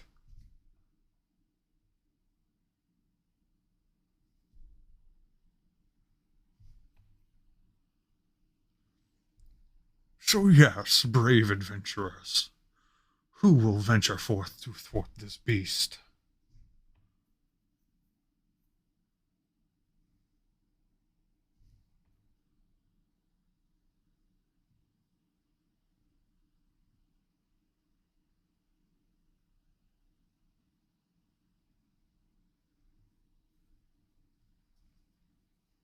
That's what I thought. Good song.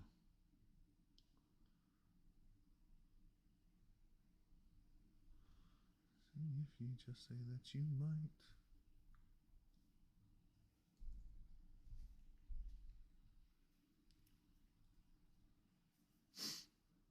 I'm curious, Whale, if you're still in chat, what path did you decide to go with Thal?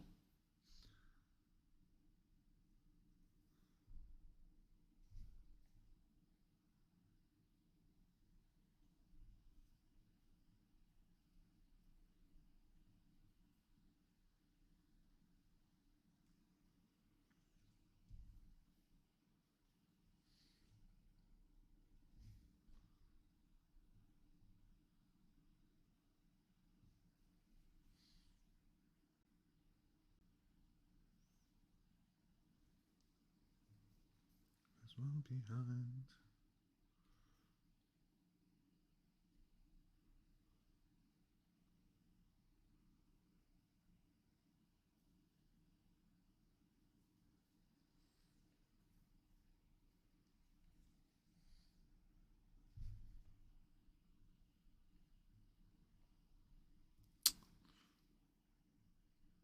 another note, Brennan, just so I'm curious because if the um if the Lich is essentially sort of on the same side, like who is the big bad then?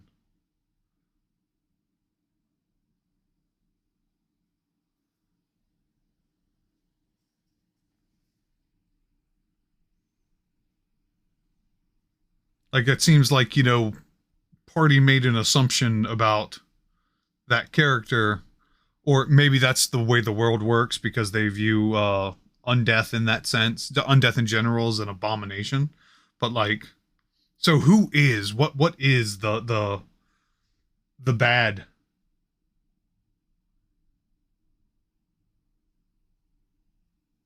If you don't mind my asking.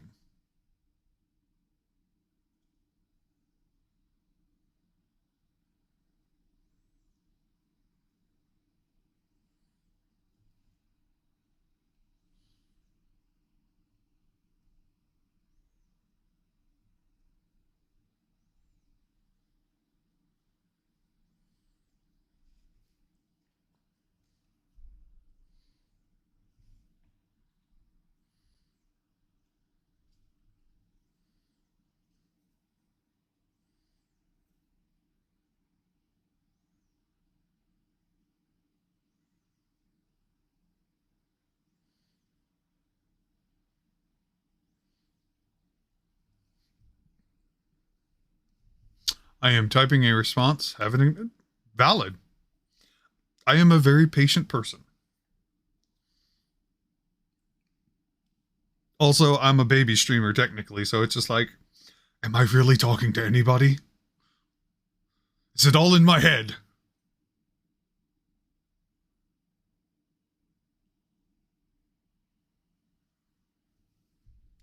Getting some of that Twilight Zone surrealness. Tonight on the Twilight Zone, a man discovers what it really means to be real.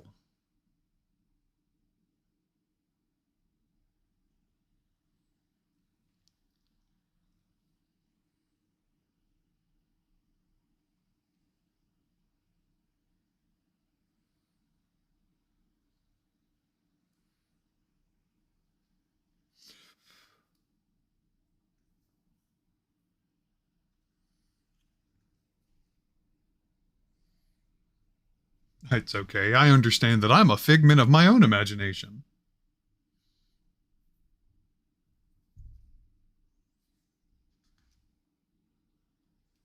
Huh.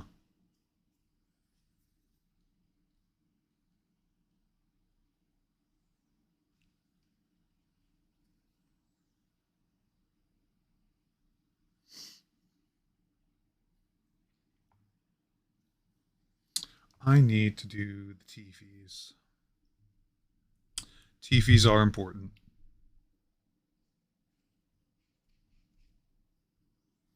Precision brush, come hither. All right. Boop.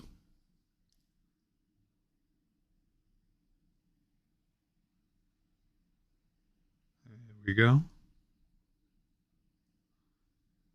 That felt wet.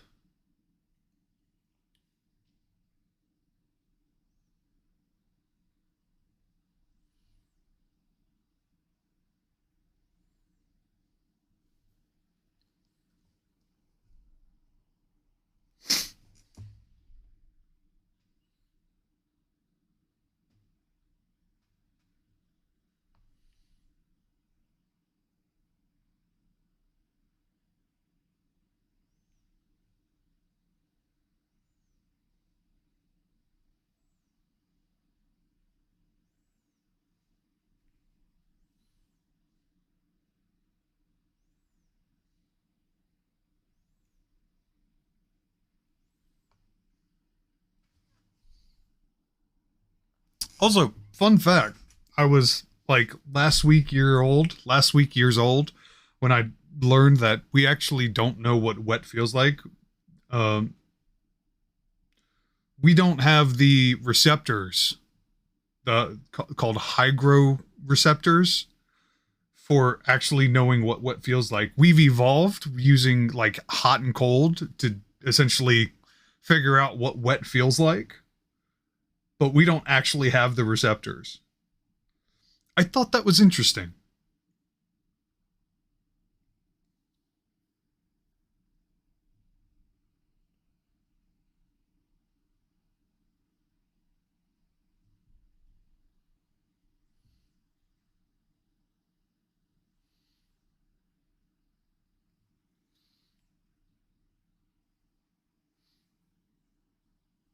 Yep. Yep.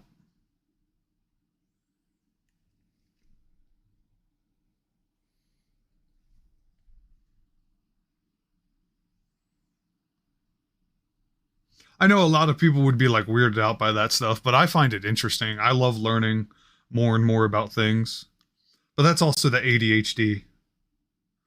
It is an insatiable bitch.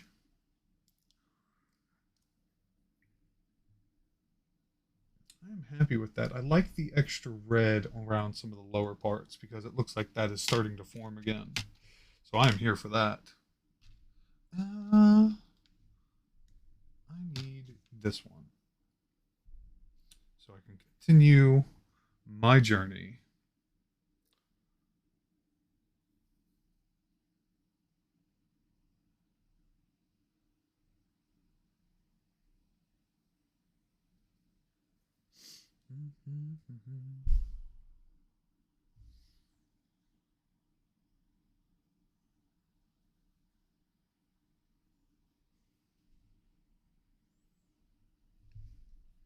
Because color doesn't exist in nature, it's a figment of living beings' imaginations.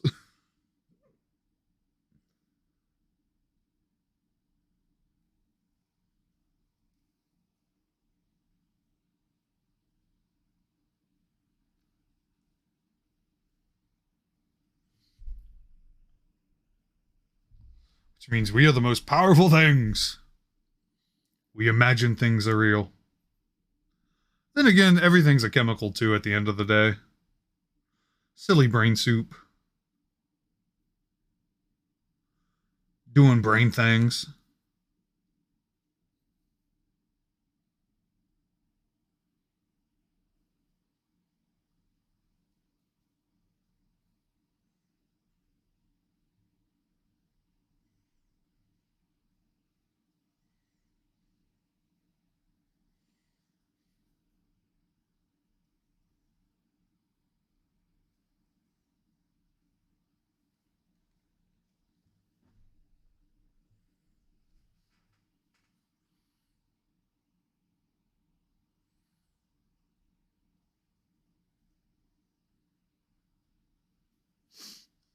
Anyway, I apologize for interrupting your response, Brennan.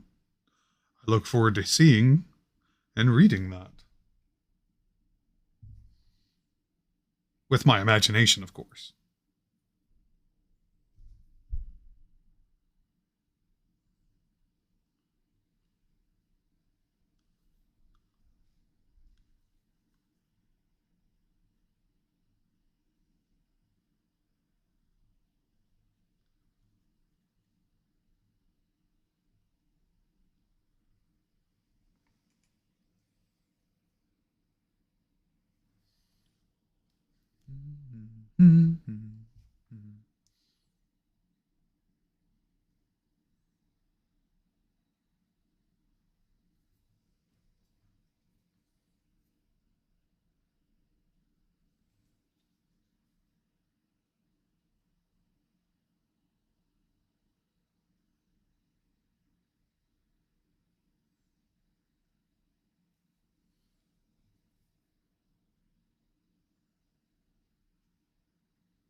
I think that could be a little bit whiter. Yeah, that's better. That is better.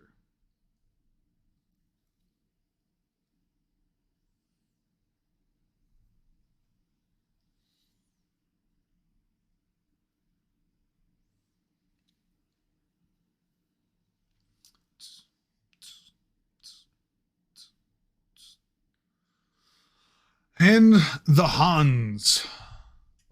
Uh-oh.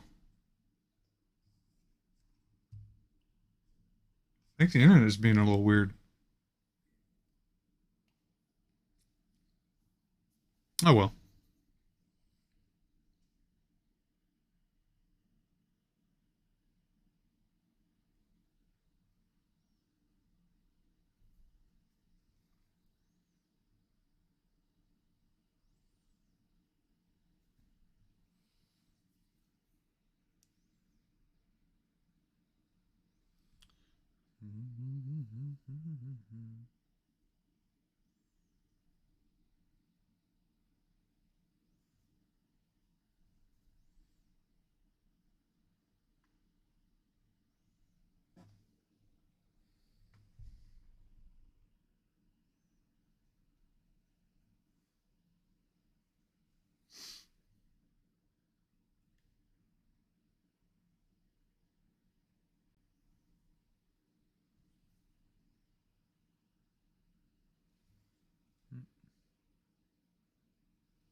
Trust me.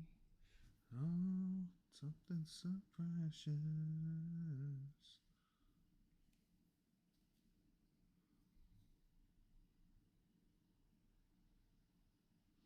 Why did you?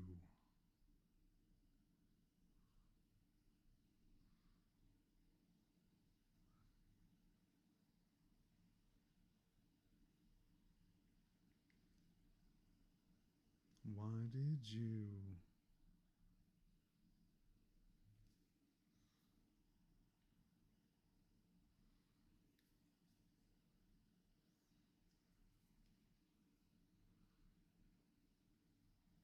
Okay. Set you down for now. Clean that up. And I see the post. All right. Let's read this post.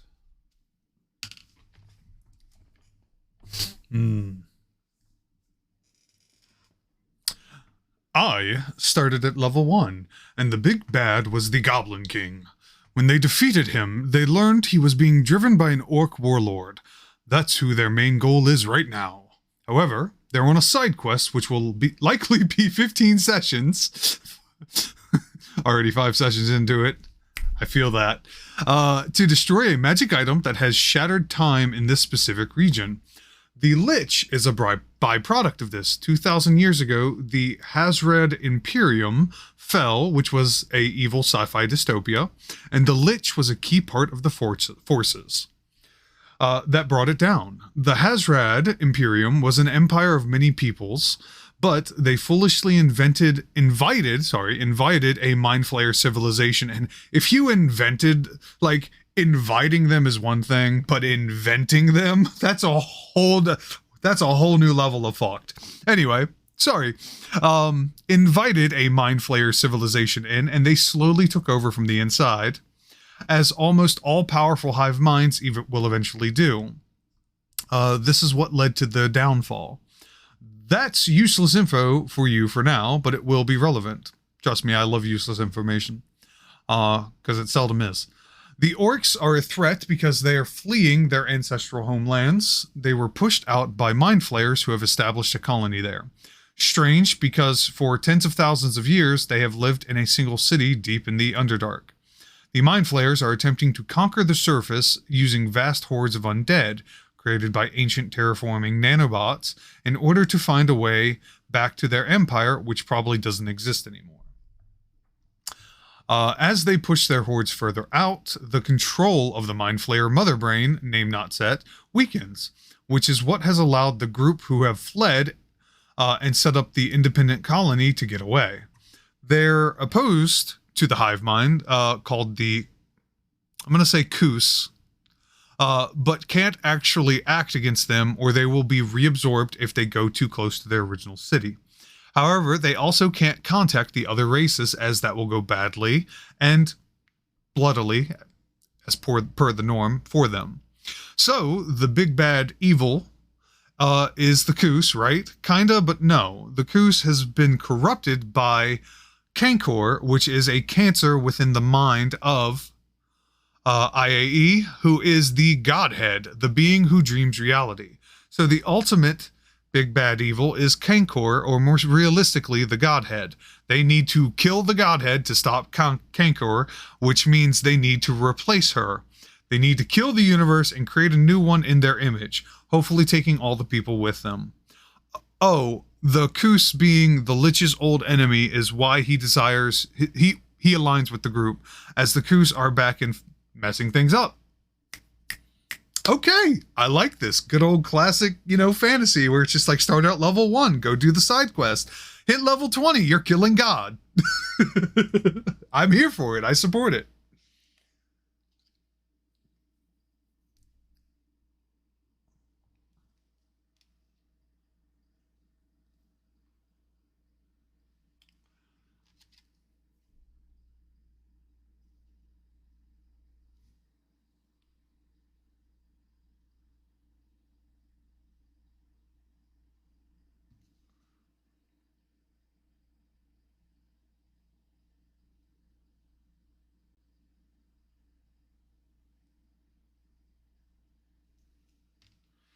I can dig it.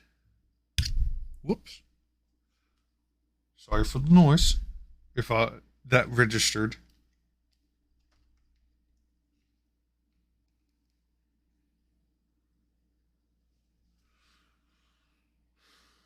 This whole thing started with a one-shot to rescue a blacksmith's daughter from goblins, and now we're almost a year in, and I've written 20,000 words of world building on World Anvil.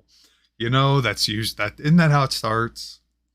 My Chromatic Children game was a birthday one-shot, and it was so successful, they were like, when can we do more? Unfortunately, we've been on a hiatus for a year and some change because me being the DM, having a bunch of life stuff going on that I wanted to sort out first. I couldn't do that and run my games at the same time. But I am serious about picking them back up. But yeah, it started out as a one shot, and now it has spiraled into, well, you all get to handle this now. Have fun. My group from the first shot told me that I was running the next game. It's not a one shot. You're doing it. Gotta love that enthusiasm. In my head, that's like one of the best forms of compliments. So.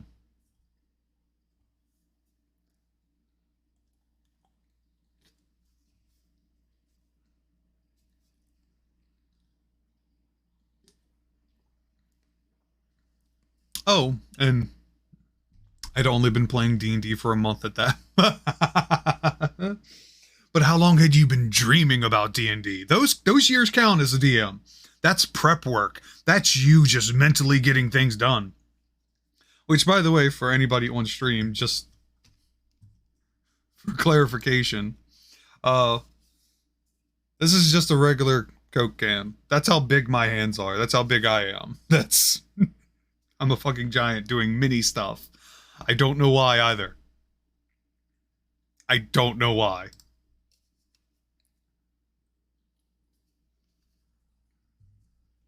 Since Advanced Dungeons and Dragons, I bought the books for every edition since then. Hold on to those books. Because not only are they like awesome collector's items, but just having access to that information is wonderful, and you can see the growth and decision makings from wizards. And if you ever need information from an older series, it's there. No! Oh, I don't even want to read that out loud. I didn't see that, Brennan. You still have them. They exist. I don't know. No. Oh, that sucks. Heckin' rip.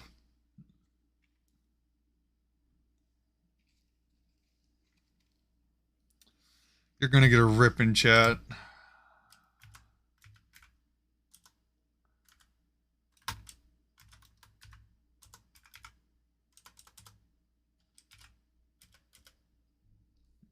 Yep, and thousands of pounds of no. Wait, thousands of pounds because they were metal? Oh god, I still have some of those myself.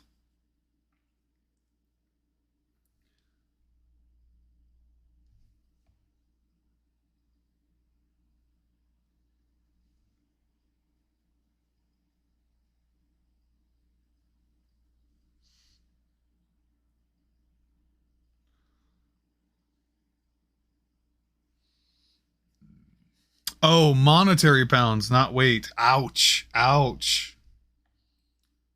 Oh, snap. So you're across the pond for me. Interesting.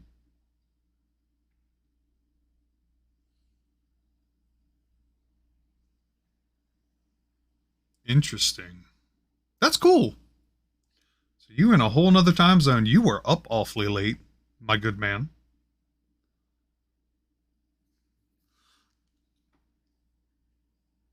Though the halflings I was painting tonight are metal.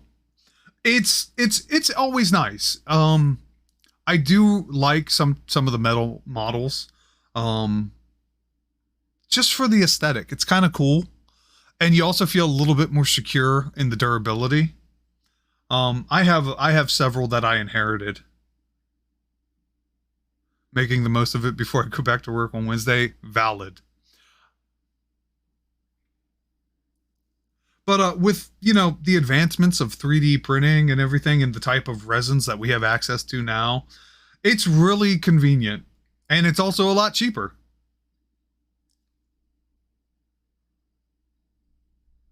Also, I don't have to worry about lead poisoning anymore.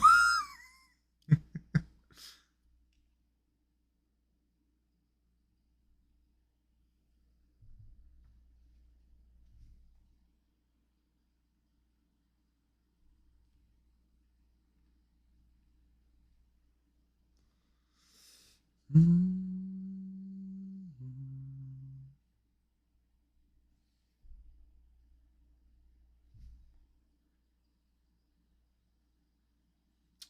I like how that turned out. I like it. I like it a lot.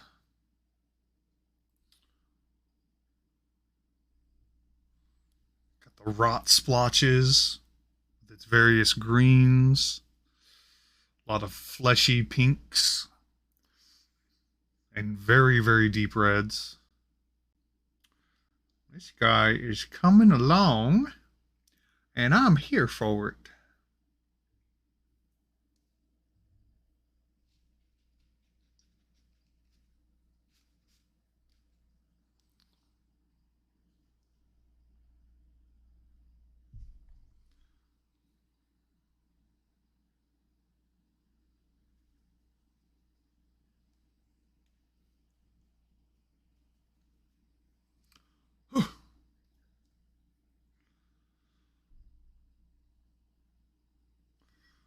Question is, what am I going to do for this rock?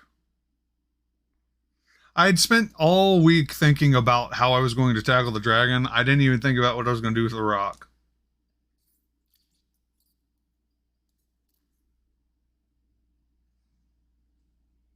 And the bones. Because this base has some bones on it.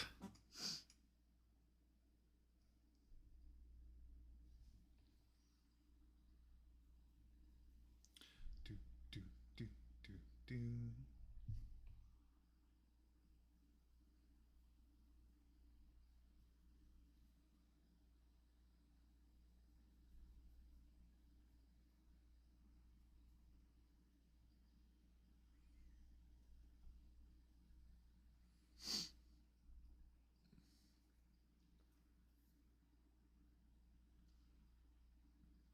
Necrotic corruption veins running away from his feet through the rock. Interesting.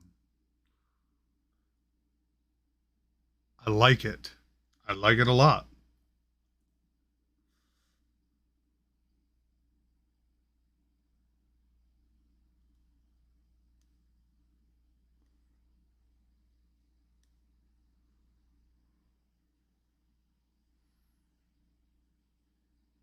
Hmm.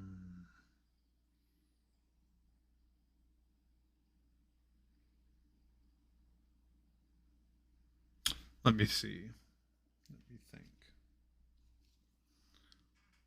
Is there anywhere else I want to touch up?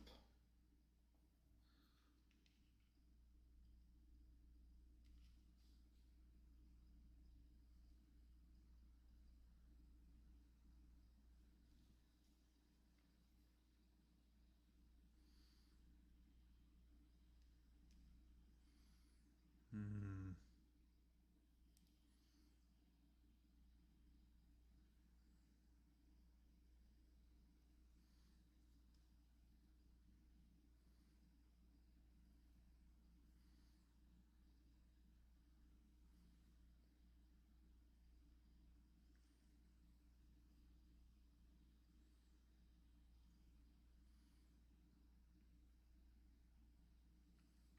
Yeah, I am very satisfied with this so far. It's a little different than what I intended, but I'm glad I followed my gut. Because originally I was going to do a base green necrotic, but I think I'm going to lean into the whole like regenerative zombie aspect. Because I like that so much. So fucking cool. All right. Sorry for all the shakiness, adjusting me. Actually, you know what? I think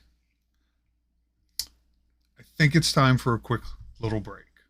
Because we have been streaming for almost 2 hours, 40 minutes straight. So I'm going to take a little break, get a little bit more hydration, stretch myself. But set this up so you all can just admire how it's all coming together. Oh yeah, it's all coming together.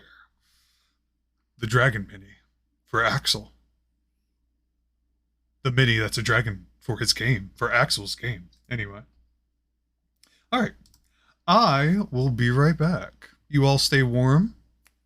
And, take care of yourselves too. Stretch, move around. We've been sitting here for a while. Take care of yourselves.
Right. Much better. Much, much better. Stretched, rehydrated, ready to go. So I was also thinking about maybe a snack, but I'm not that hungry because I had a big meal before we started. But I'm considering doing what I did again last night. Uh, so I kind of gave into some like shenanigans as far as food. If anybody in chat is familiar with like the Lindor chocolate brand, they make uh round chocolate balls, and then they're usually filled with like a creamier, decadent chocolate, or like sometimes caramel, all that. I took those and I smashed them in their wrapper to flatten them out, and I used them to make s'mores. It was so good. Honey graham crackers, that on the bottom with a marshmallow and another cracker on top. It was so good. Threw them in the oven. Absolute delight. Highly recommend trying if you all have a sweet tooth.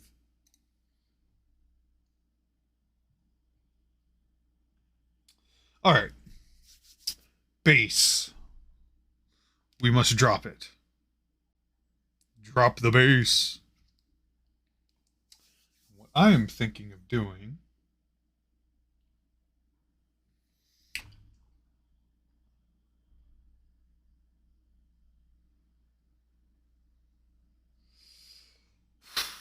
I want to keep with the whole, like the dragon is falling apart.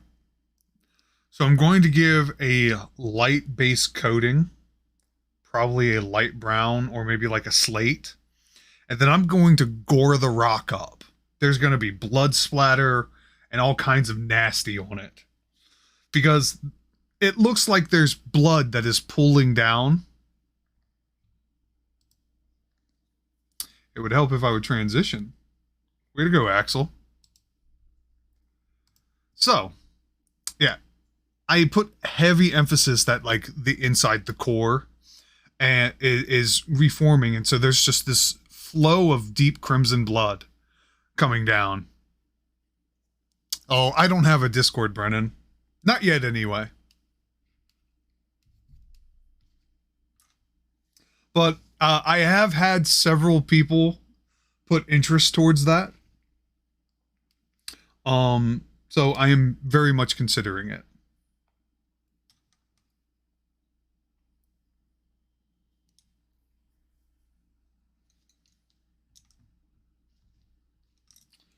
All right, let's see. How do I want to do this?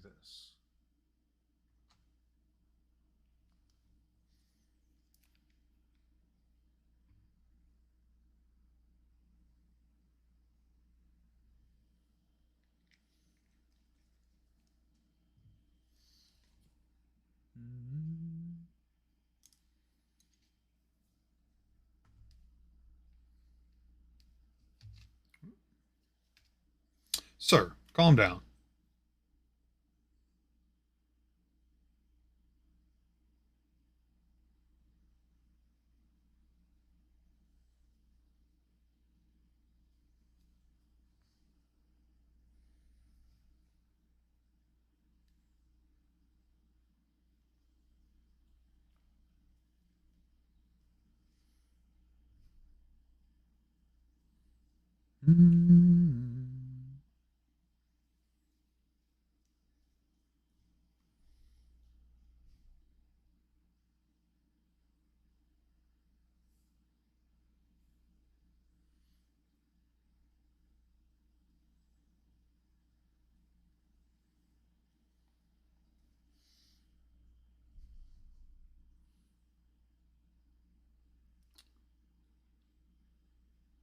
So, how is everyone's projects coming along? Pretty good? Not to sound like a teacher or professor, but I am genuinely curious as to how everyone else is going.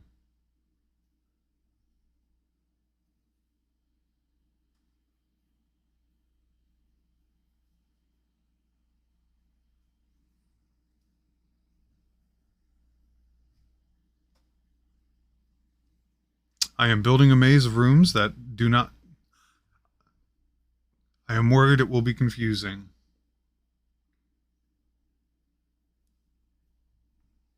Well, the question is that if they go through a door, let's say they could potentially go back through that door. Does it go back to the room that they were just in? If so, then the party can possibly try and like figure something out where it's repetitive. They can't go back through. Okay.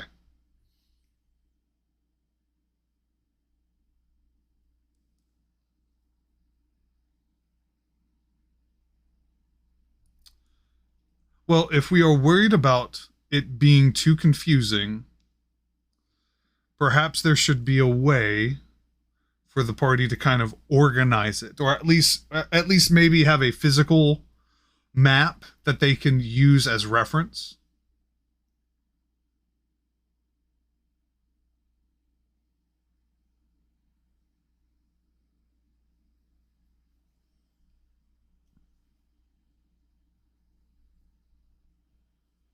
I want them to create their own map, so I'm numbering the rooms from... There you go. So it'll just be an exploration game then.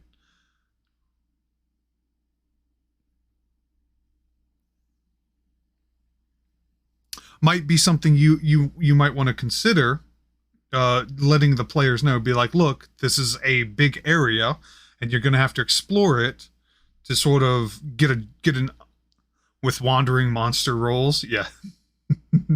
Yeah, I would be like, you're gonna have to explore it. Just to kind of let them know what's going on.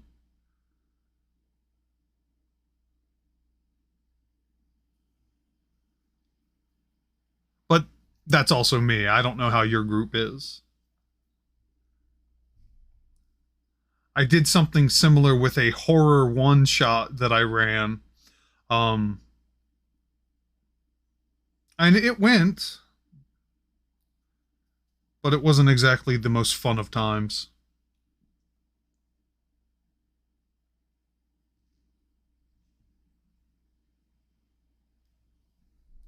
Ooh, that's good. I like that, Brennan.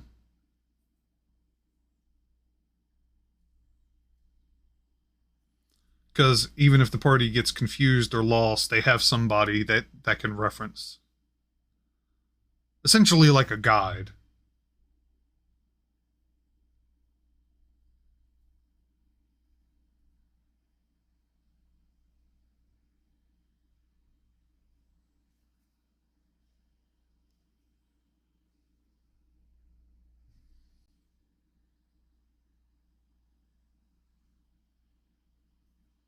Hmm, that's an angle.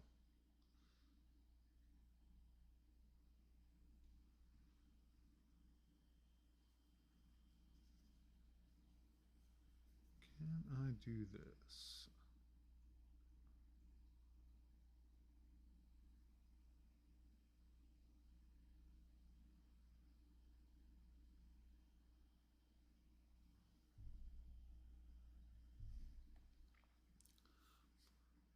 The dead guy played an artificer named Halwick, so his temp character is Herb. Halwick's emergency resurrection bot. I love that so much. That is awesome. I'm here for it.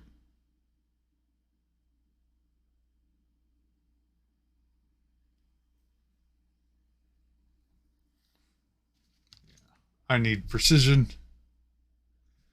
Precision tool.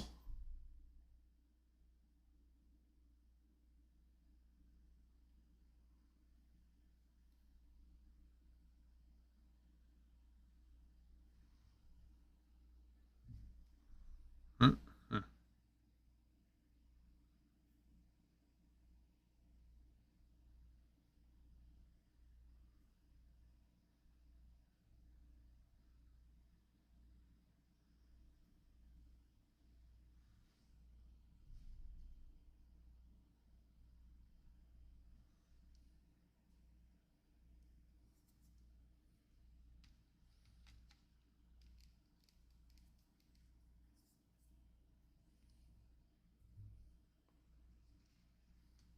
When they first arrived in this area of fractured time, they met a guy, a future version of Helwick, who had been trapped there for 1,000 years and pointed them in the right direction to avoid his fate.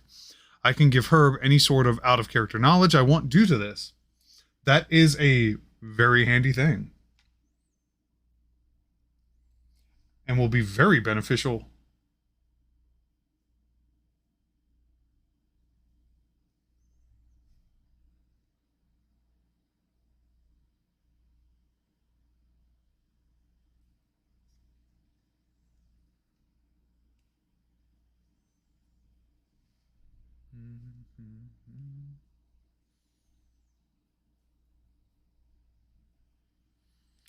Lucky coincidence, though my players will think I planned it. LOL.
Smells like someone is cooking. That's dangerous.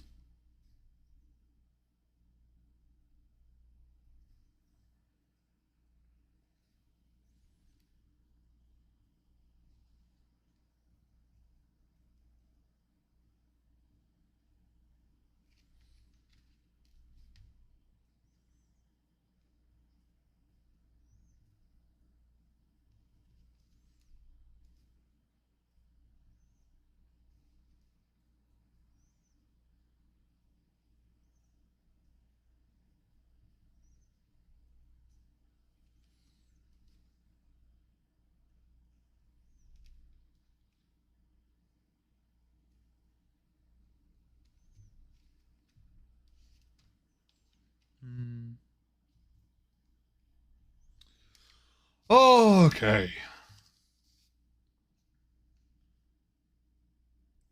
I'll let that dry for a minute.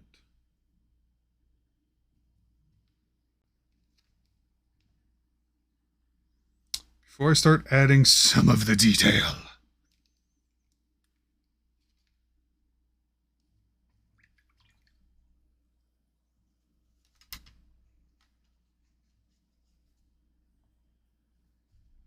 All right. We are making wonderful progress. And I'm here for it.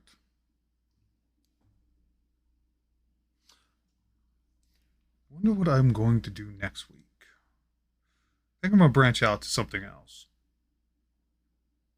One of the other minis.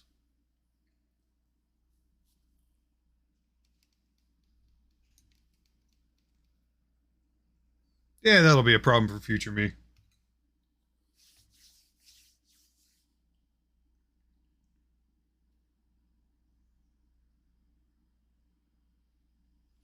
Ooh. There's a few other places I can use the white on.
Yeah,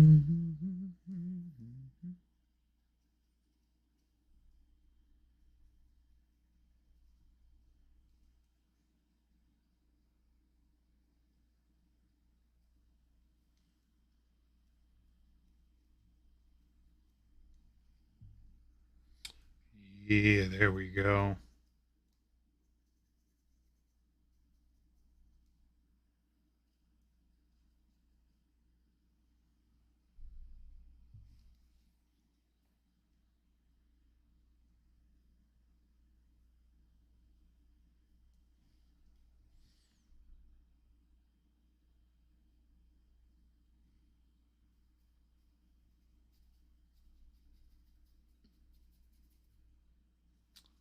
Some of that bone exposed through.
Mhm.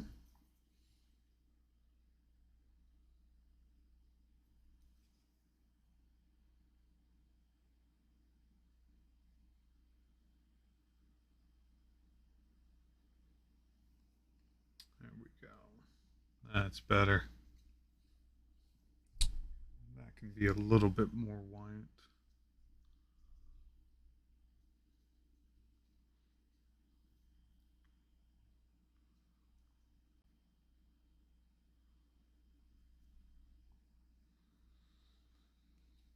Hmm.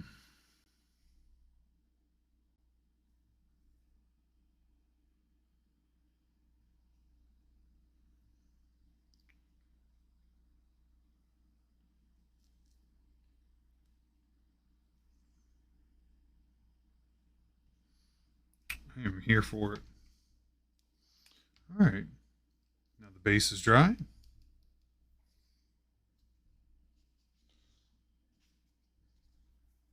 Let's bloody it up.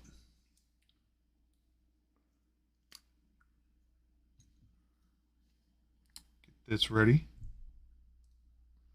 The bones. The bones at the base.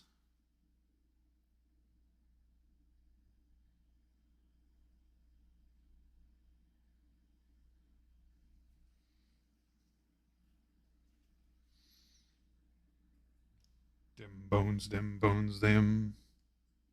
Something bones.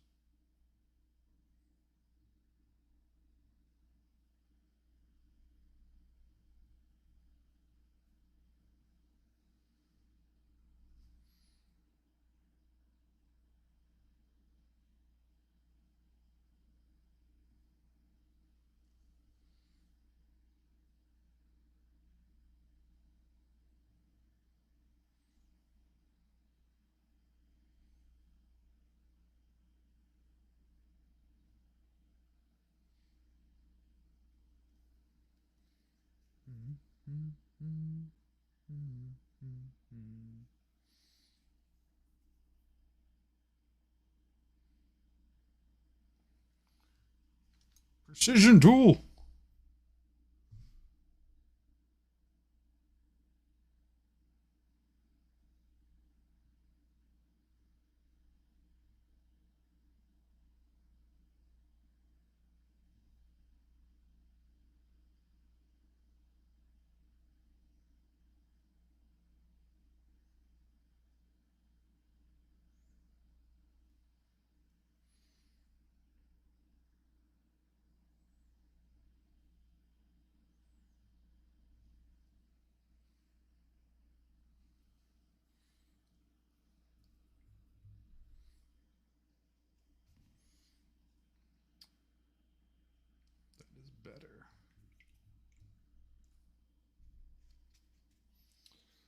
right.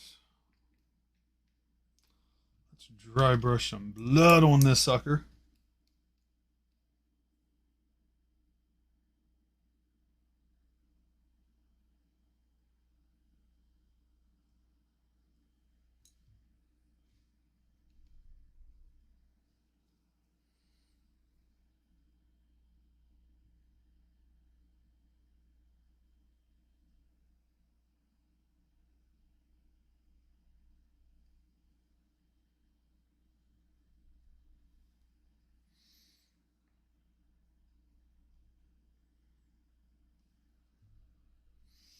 Actually, with how heavy that I want that regeneration to be, I think dry brushing is the improper technique here. No, we're just gonna throw paint right on this sucker.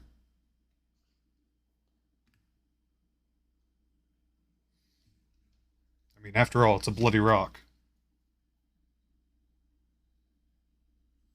So let there be blood.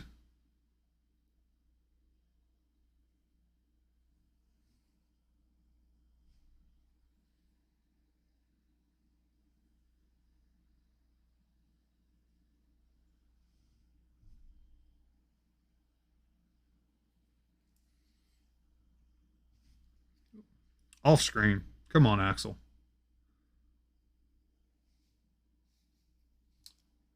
Let me bring that in. There we go.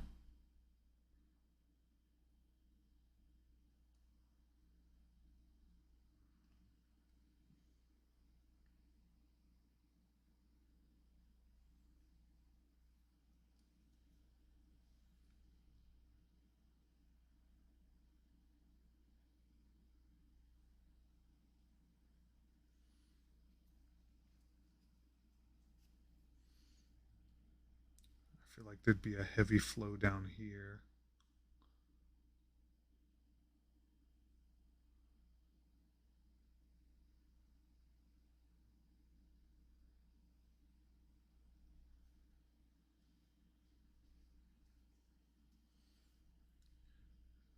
Dragon, you are bleeding on my rock.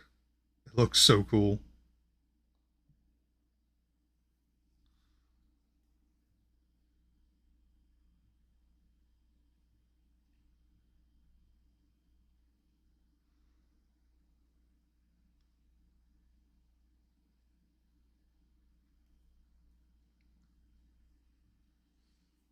Yep, this was the design. This was the choice. This was the correct path.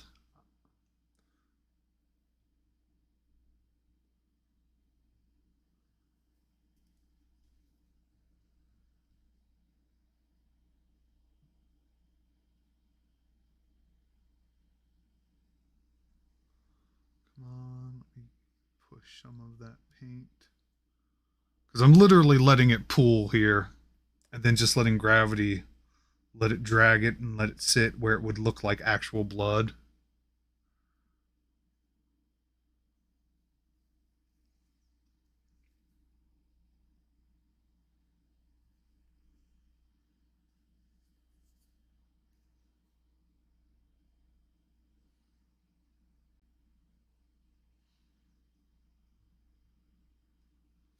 Yeah, I'm gonna have to warn people before I throw this out on the table. Warning! What you're about to see is absolutely vile. If you have a weak gag reflex, please exit the table now.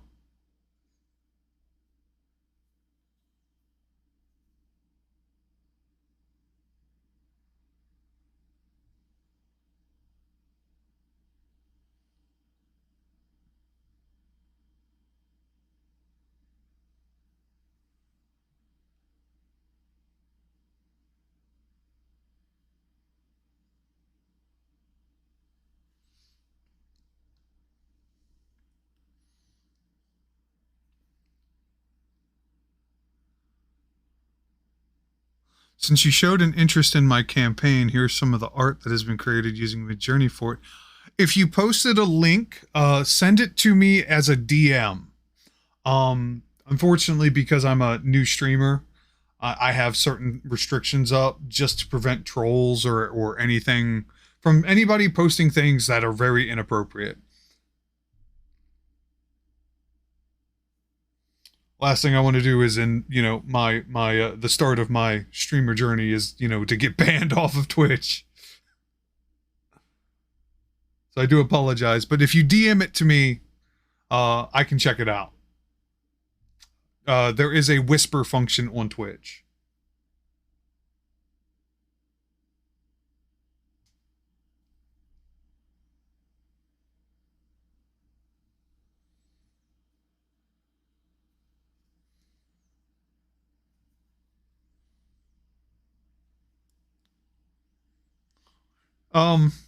Here, I can make it a little bit easier by typing something in chat, and then you should be able to click my name. This is operating under the assumption you're on PC, you're on a computer. But if you click on my name, there should be an option to whisper me.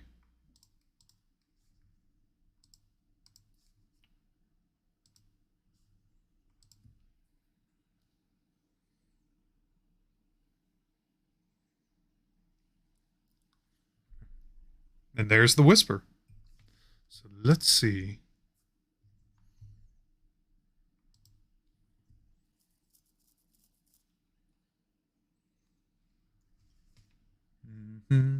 Yes, Thal. Let us look.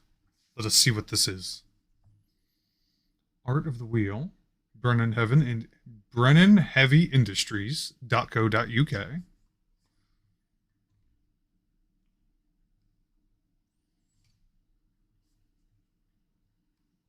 Oh my god, no, I'm kidding. I'm kidding. Oh, this is very gorgeous. I like the way this is set up. Ooh.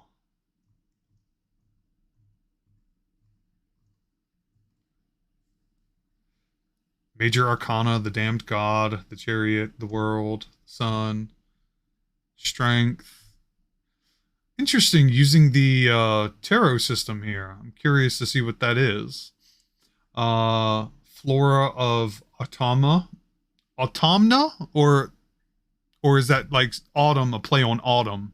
So would it be like Autumna? Naked Mind Flayers. Oh my god. The Wheel, artist's impression of the Wheel, multiversal structure. Glenda, Ancient Elf. Oh boy. Oh boy. I'm assuming if I just click on any of this, it's just like, here's an info dump. All the stuff. Yes, a play on autumn. It's a world in decline. I can dig it though. So Autumna. Is the last part a, like, na, you're pronouncing the M? Or is it autumn, like just adding an A, an ah sound? That's what's throwing me off. I don't know if the N now plays a part in the pronunciation or not.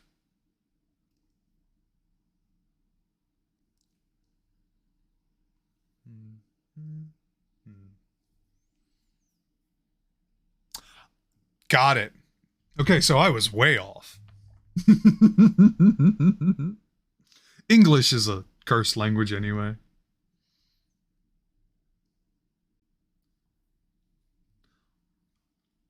Autumna. See, that's a lot easier to say. And thank you for clarifying that. I appreciate it.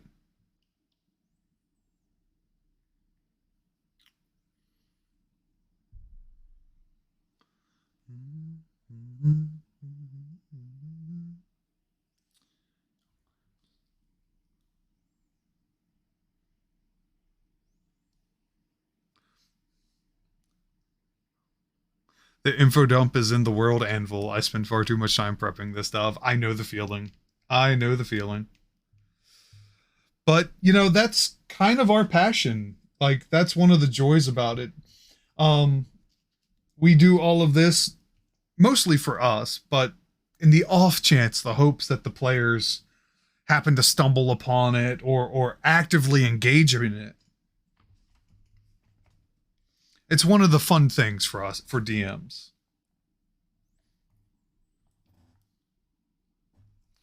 I think I'm going to add the eye now.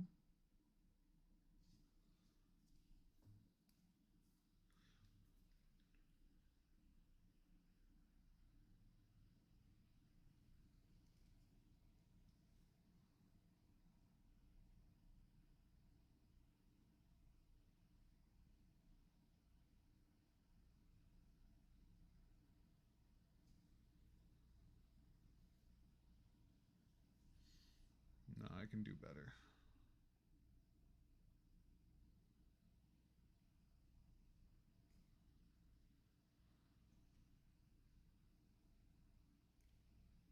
There we go.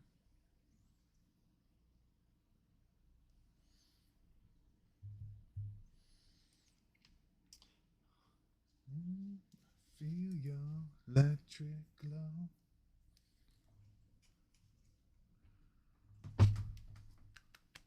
Yay. I'm here for this. All right. What is next?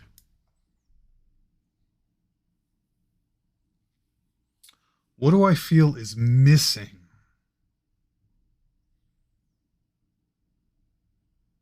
Obviously half a mini. Ha! Because, you know, he's rotting.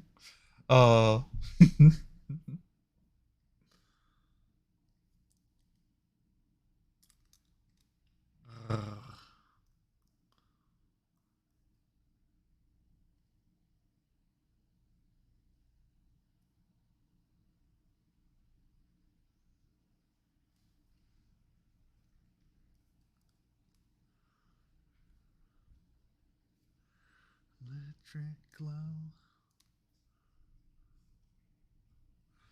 I don't know. I feel like at this point I'm just sort of being nitpicky, just finicky. I think I'm good. I think that we've hit a threshold I'm very comfortable at. You know, I'm not trying to get like A plus. I just want to hit like B plus to A minus, and I feel like I've even gone beyond that.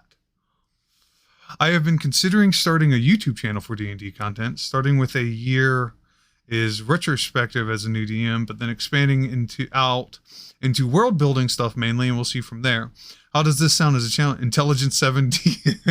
I would click on that. I would be very. A model is never finished, but you only need it finished enough. I'm also somebody who struggles with perfection in that regard. And so it's been a lesson just relearning, just getting to a place where I'm satisfied.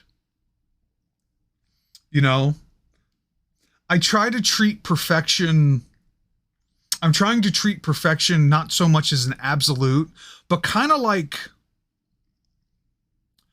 a roller coaster at a theme park, where it's just like, I had a lot of fun on this roller coaster and I want to keep riding this roller coaster. But, you know, I can't always be on the roller coaster, if that makes sense. Like, you got to take breaks from things. You got to take time away. You got to do stuff. You got to let things settle and ruminate, you know? And I am very satisfied. Like, as much as I want to ride the roller coaster again, it was a great time. It was fun. And I'm satisfied. Perfection is the enemy of good. That's a great way of putting it too. No, I think we've hit A plus tier for this. And just being finicky and adding more layers is not going to be conducive to this.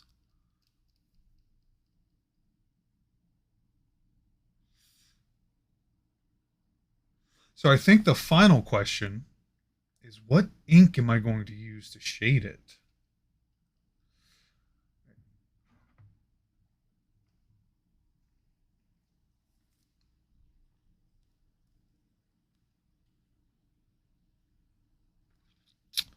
I've got a yellow, kind of an orangish yellow.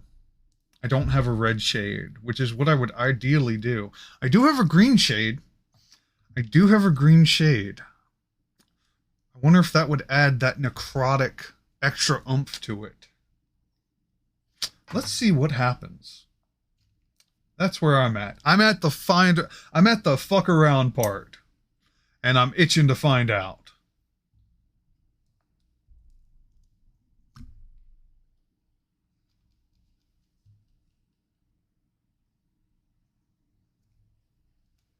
Whoops.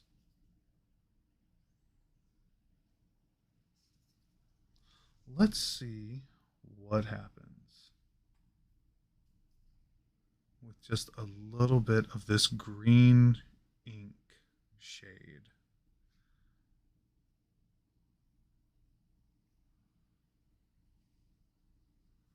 I'm just going to put this in a few areas and just see how it looks.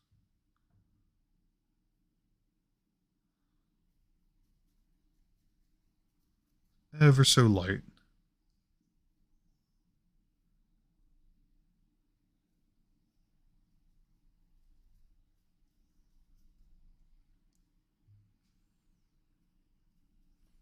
And it'll really help bring out the green in the rot areas.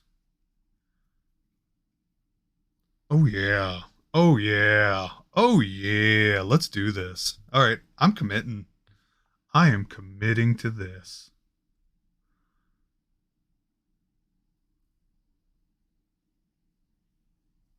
Just in a few places.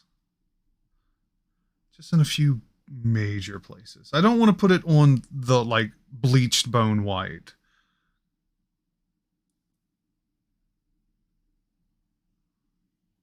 Just a few places. This'll be good. Set you down.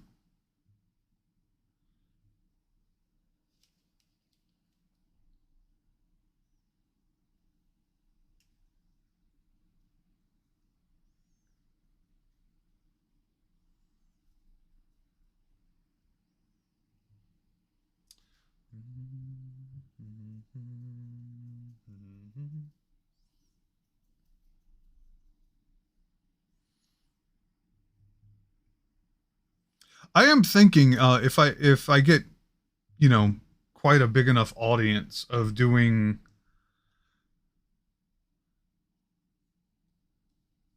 like a community mini where,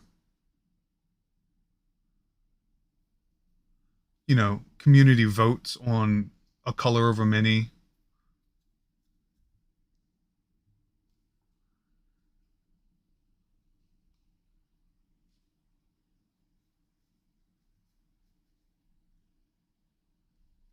I appreciate that tip, Brennan. What I'm using the green for is over the areas that already have the rot. Rocky Rotten Brain, I appreciate the follow. Thank you. I hope you're having I hope you had a wonderful Christmas and New Year's. I hope you're warm and well fed. And I hope 2023 is absolutely delightful for you.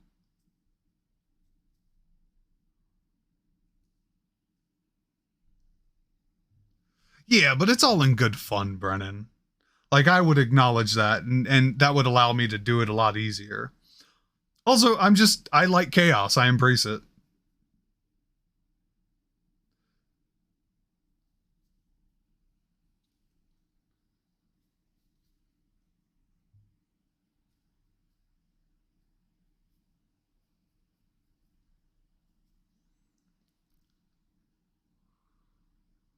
Sorry, Loki was lurking, had your stream open for an hour or two, forgot.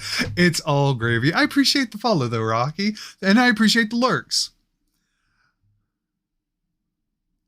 I hope it has at least been entertaining, or, you know, at least vibing. Good chill time. I listen to me ramble and talk with everybody. By everybody, I mean the voices in me brain. Which you're now a part of, Rocky. Congratulations!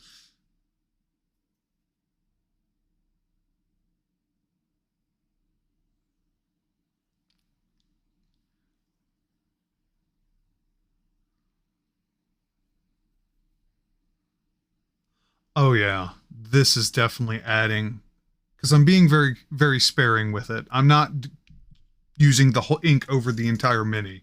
I'm just hitting in certain spots, and it is helping add to that sort of necrotic rot, especially over the areas that I've already added that dark green to. This is delightful. I'm here for it. I now own Intelligent 7DM on YouTube. Congrats! I wish you all the success. There is a fairly big crowd who's interested in people's takes on D&D, rules, world, and you know, their worlds. So definitely.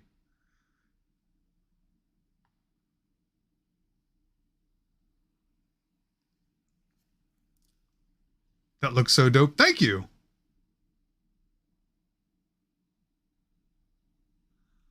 Unfortunately, the cameras don't really show as much detail as I wish they did.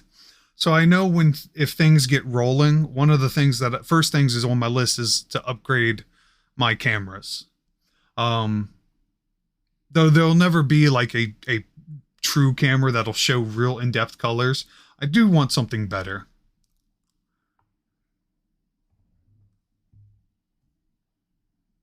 See, you say that, Brennan, but sometimes things happen and, you know, it could be an option that opens up for you. And I think that's the best way to go about it. If it's something you do, it's something you have fun, and it's always a passion, and then it takes off, you at least have the option to engage it.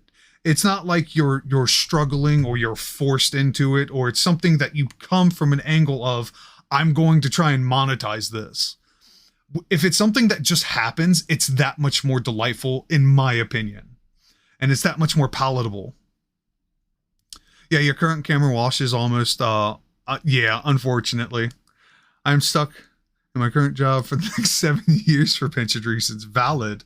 But hey, it could also be a setup, you know, for when you get out of that job or when you retire. You know, it'll be your back pocket project.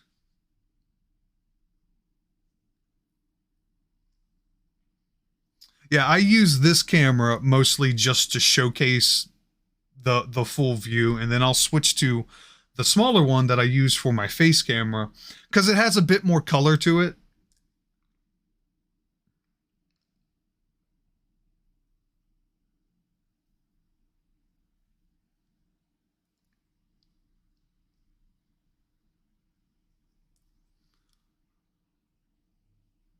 Oh, Rocky, I find it so funny when people are talking about learning guitar and they say, "Oh yeah, your fingers are going to hurt like hell. Just practice till you get the callus."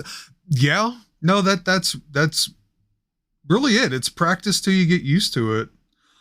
Similar for me. It took a while for me to get used to holding minis because my hands are so big. And I live with several chronic illnesses. I don't know if you see the brush is just vibrating in my hand, for reasons. um, Ignore the pain until the pain ignores you. Basically, you outstubborn the pain. Uh, but you know, I am somebody who plays guitar. Um, Next time I'm on full screen, I can show you because I have an electric, a bass, and an acoustic. And while my fingers have gotten a little bit soft, they're nowhere near used to holding the chords as they once were. You know, they're still durable enough that I can play guitar for a good couple hours. Yeah, no, that's pretty much it. Anyway, Rocky, I wanted to ask, did you come over with the raid or did you just stumble upon my stream? If you don't mind my asking.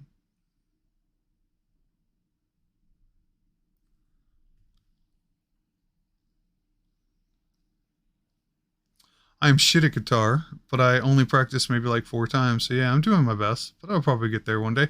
You know, it's just vibing with it, just having fun. As long as you enjoy it and it doesn't become a chore, you know?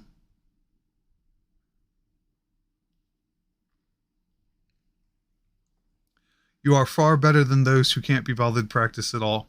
Exactly. I wholeheartedly agree with Brennan on that.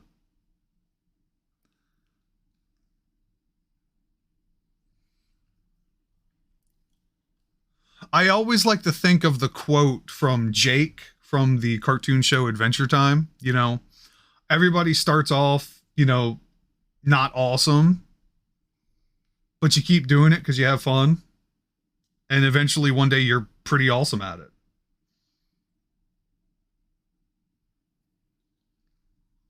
Could play three chords like a boss. There you go. So you can play Smoke on the Water.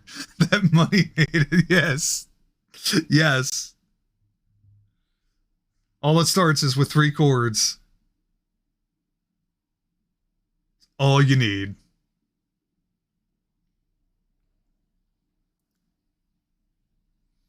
Something that I like to reference is, you know, there's a lot of people who are like, oh, I can't sing, I can't do all this, that, and the other. But the thing about vocal cords is that the more you use them, the better they get. They age like wine in that regard. So if you're somebody who's just practicing doing voices or you're starting out singing, yeah, comparing yourself to other people, you may be nowhere near that. But as long as you do it, as long as you engage with it, it gets better and better and better and easier and easier and easier. It's like beatboxing as an example. There are people who start beatboxing and they're okay, but then in a year's time, they're doing world championships because they're putting forth the practice, putting in the effort. And that's true. You can watch beatboxers go from nobodies to champions, like they're at championship tournaments.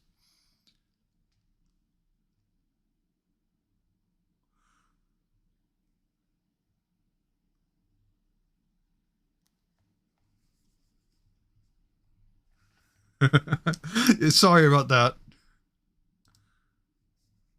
I am an 18 plus stream, but Nightbot's a little strict sometimes. I just what's the word? Said yes to that. But you know, I agree with you, Brennan. Uh I think talent is inherently good as long as you don't let it kind of rule your ego.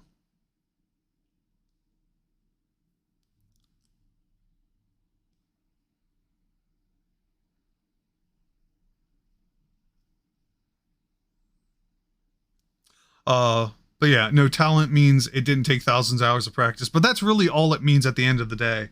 If you are somebody who's talented and you continue to work at it though, you become amazing and something to really aspire to.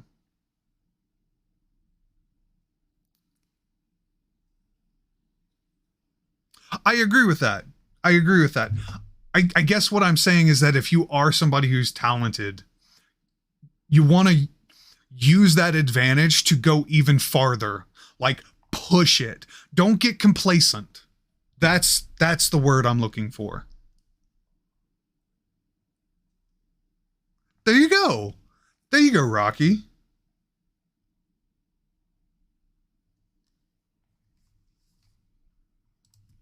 It's always nice when you have some type of progress that is recognizable.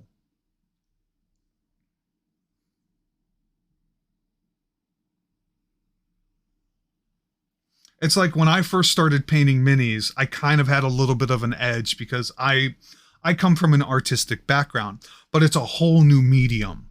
And I would describe my first series of painting minis as really subpar. But just doing it and, you know, looking for guidance from the community as a whole and learning other techniques.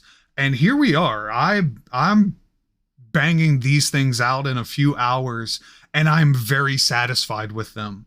Other than maybe going back and tweaking some things just cuz I'm ready to throw this on a table and be like, here you go, fight it. No. No. Don't compare yourself to other people, Rocky. If anything, use it as an aspiration. Like, don't be one to one with it. Be like, don't look at it and be like, oh, they're better than me. Be like, I can get there. Because you can.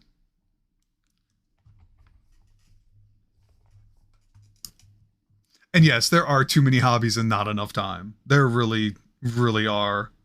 That's my problem being neurodivergent. My special brand of ADHD is it's like do all the things because your parents said you could be anything and I said I want to be everything. I'm not artistic in any way, so I have to learn to paint scientifically. Well, that's the thing. It is a science in certain areas. So whatever works, whatever works.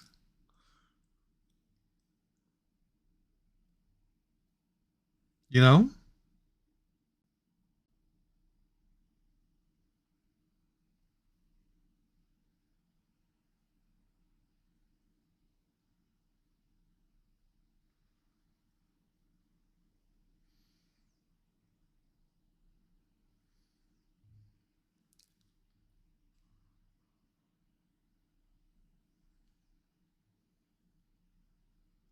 Well, see, to touch on that, you said my brain is always like, you have to be better.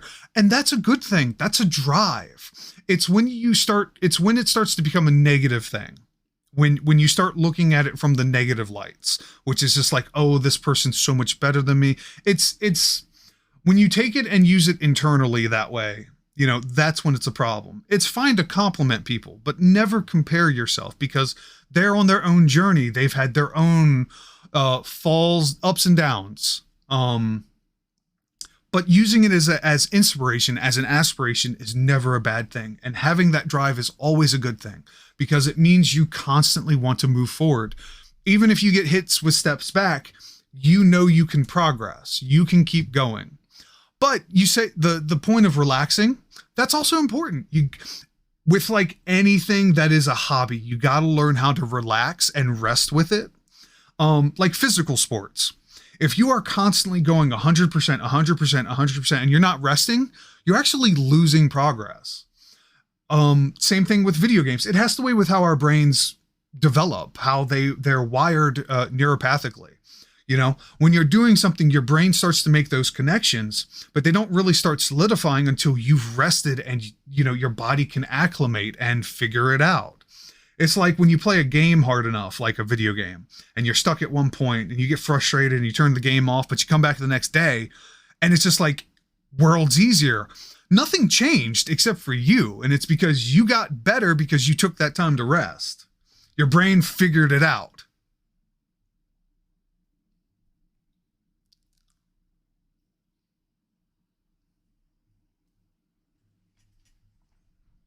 You're welcome, Rocky. Anytime.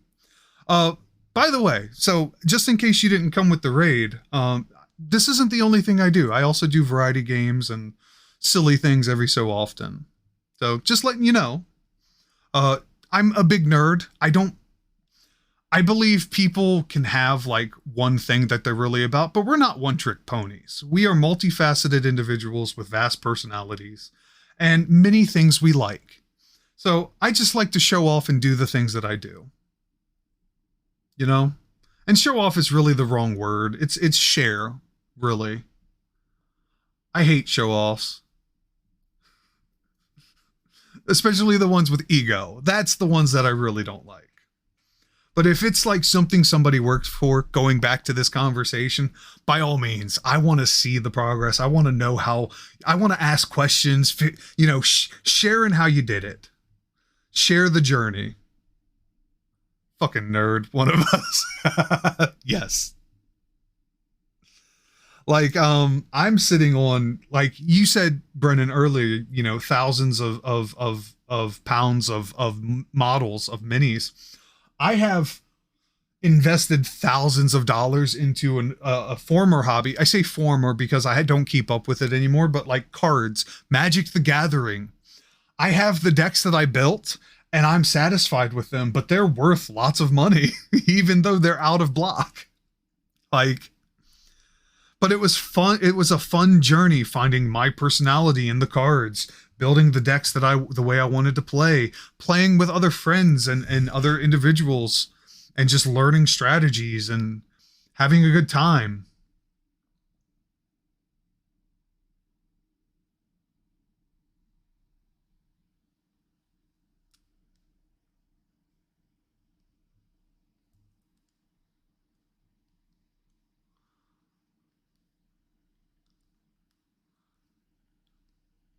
I tried Magic the Gathering years ago. I couldn't get along with the people. Yes, there. I know the individuals you speak of, and while I would describe them like the loud minority. They are definitely not representative of the whole. A lot of the times, because Magic the Gathering inherently is sort of a brutal game. So a lot of the games that I played were with very nice people, and it was just like, so I'm sorry, but I'm activating this card, and it's just going to ruin your day. And it's just like, thank you, I appreciate you doing that. I can't stop it, but in rebuttal, I'm gonna do this, which is totally gonna suck for you. And I'm sorry, it was just that was most of my games, and it was delightfully pleasant. Despite it's just like, I'm gonna play this card that's gonna like destroy half your deck. It was definitely a whole vibe. I would describe it as gentleman duels. Yeah, sir, I hope you've had a lovely day. Prepare to draw at dawn. I play war games. You can beat somebody, but it's all about being a good sport. I didn't see much of that in the group. Ooh, I'm sorry. I'm sorry. That's a shame. That's a shame. Past year I started to become who I wanted to be rather than who everyone saw me as. And I have become so much happier because of it, including having a shit ton of new hobbies. And I'm honestly so happy to start living. Rocky, that is awesome. And I say that from the bottom of my heart because I know that feel. I know exactly how that feels. And when you start to walk your own path, the satisfaction is unlike anything else. So I hope you continue to have that. And I hope you continue to make friends in that way, because those are the friends that you're going to have for a long time.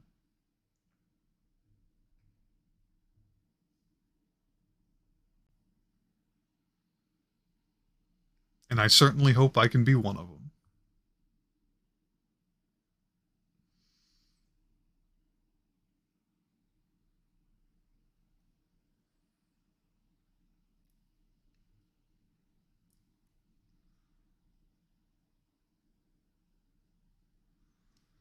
I'm going to take some of this shade and I'm going to put it on the rock down here because I want that rot to be a part of everything.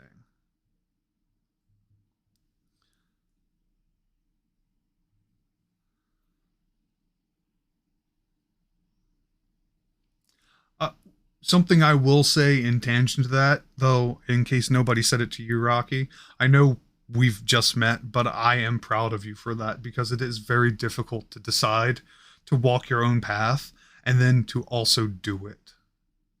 There's a lot of people who would be upset at there's a lot of people who can be upset at you for doing that.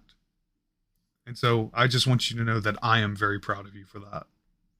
Even though for all intents and purposes we're basically strangers. But that's awesome. Kudos to you, sir. Or ma'am. Or gentle they.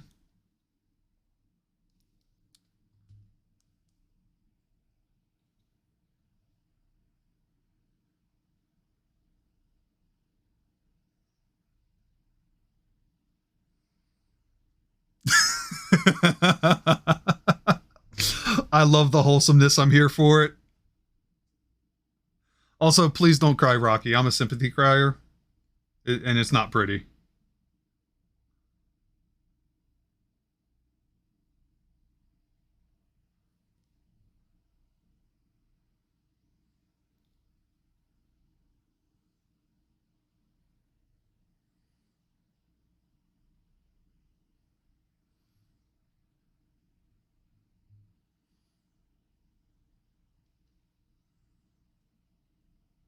Mhm.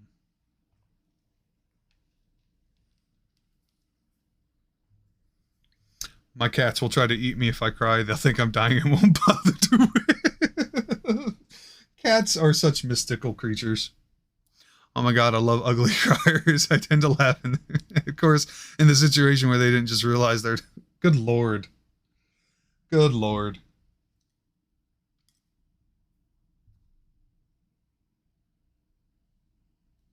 Hmm. I'm gonna let this sit for a second.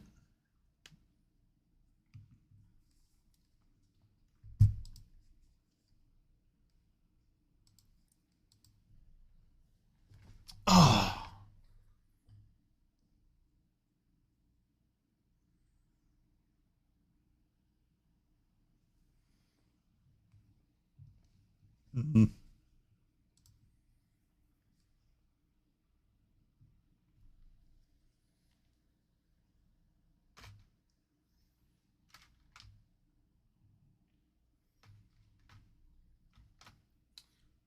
See who is on.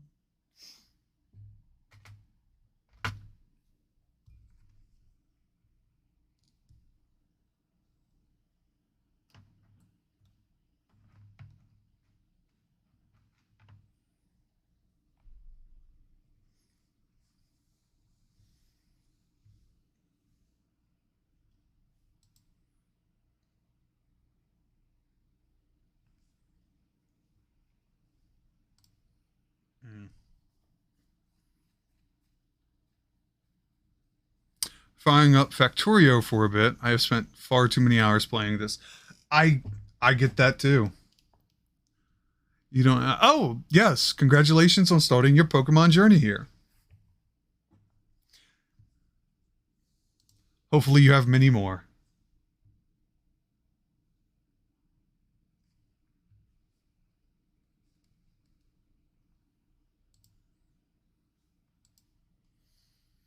All right.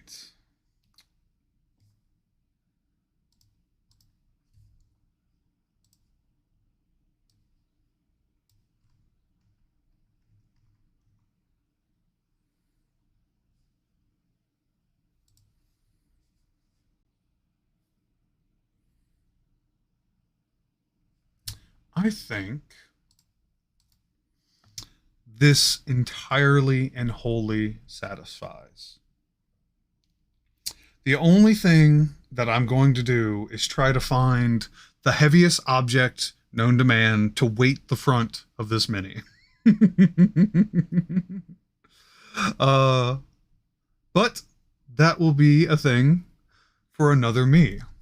We're going to transition to the other camera here after I show it off in the main one.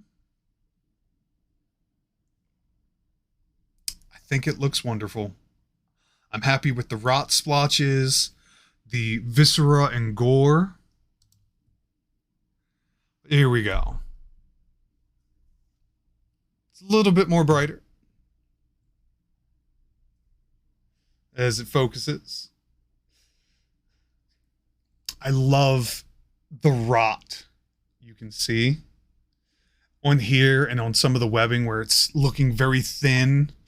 The big splotch down here towards the front.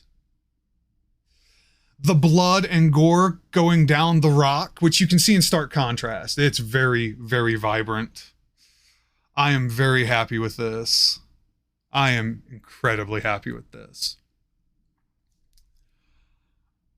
Oh, satisfied. So, but we know what that means. I think that's the end of the stream. I have completed the task for tonight, which is Thal the Defiler. Next Monday mini stream. Same time, same place, 6 p.m. Eastern Standard Time. I think I'm going to branch out. I'm going to save some of the other dragons for last. So I think I might try and dig out the Phoenix mini, which is also a fairly large size mini, and do that next. That looks like it'll be a lot of fun. As for the rest of my week, tomorrow's reset day for Destiny 2. So you might catch me there, if not Wednesday in the middle of the week. This upcoming weekend, I don't have anything else planned, so I'll probably be streaming. But if you follow me on my socials, not only can you tag me in your works for minis, you can know when I go live because I always announce it. Oh my God, Brother Anubis, thank you for the raid. Concerned Whale Productions, Rocky Rotten Brain, love you all. Thank you for the follows. It's much appreciated. Your support is delightful. I love hanging out with you guys. I love hanging out with you all. It's so much fun just meeting new people and vibing with you all. But if I can have y'all for a little bit more, we're going to raid out to another friend of mine. His name's Wapelius. He's also a mini painter. Currently doing a lot of freehand work on some Lord of the Rings miniatures. So we're going to raid out to them. I don't know what else to say. I hope 2023 is amazing for you all. I hope you're warm, well fed, and everything goes much smoother than it has the last couple of years. What else? I always get very like wound up and emotional at these parts because you all mean the world to me. Which, with that, I guess, heart your faces. And I'll see y'all in the next one.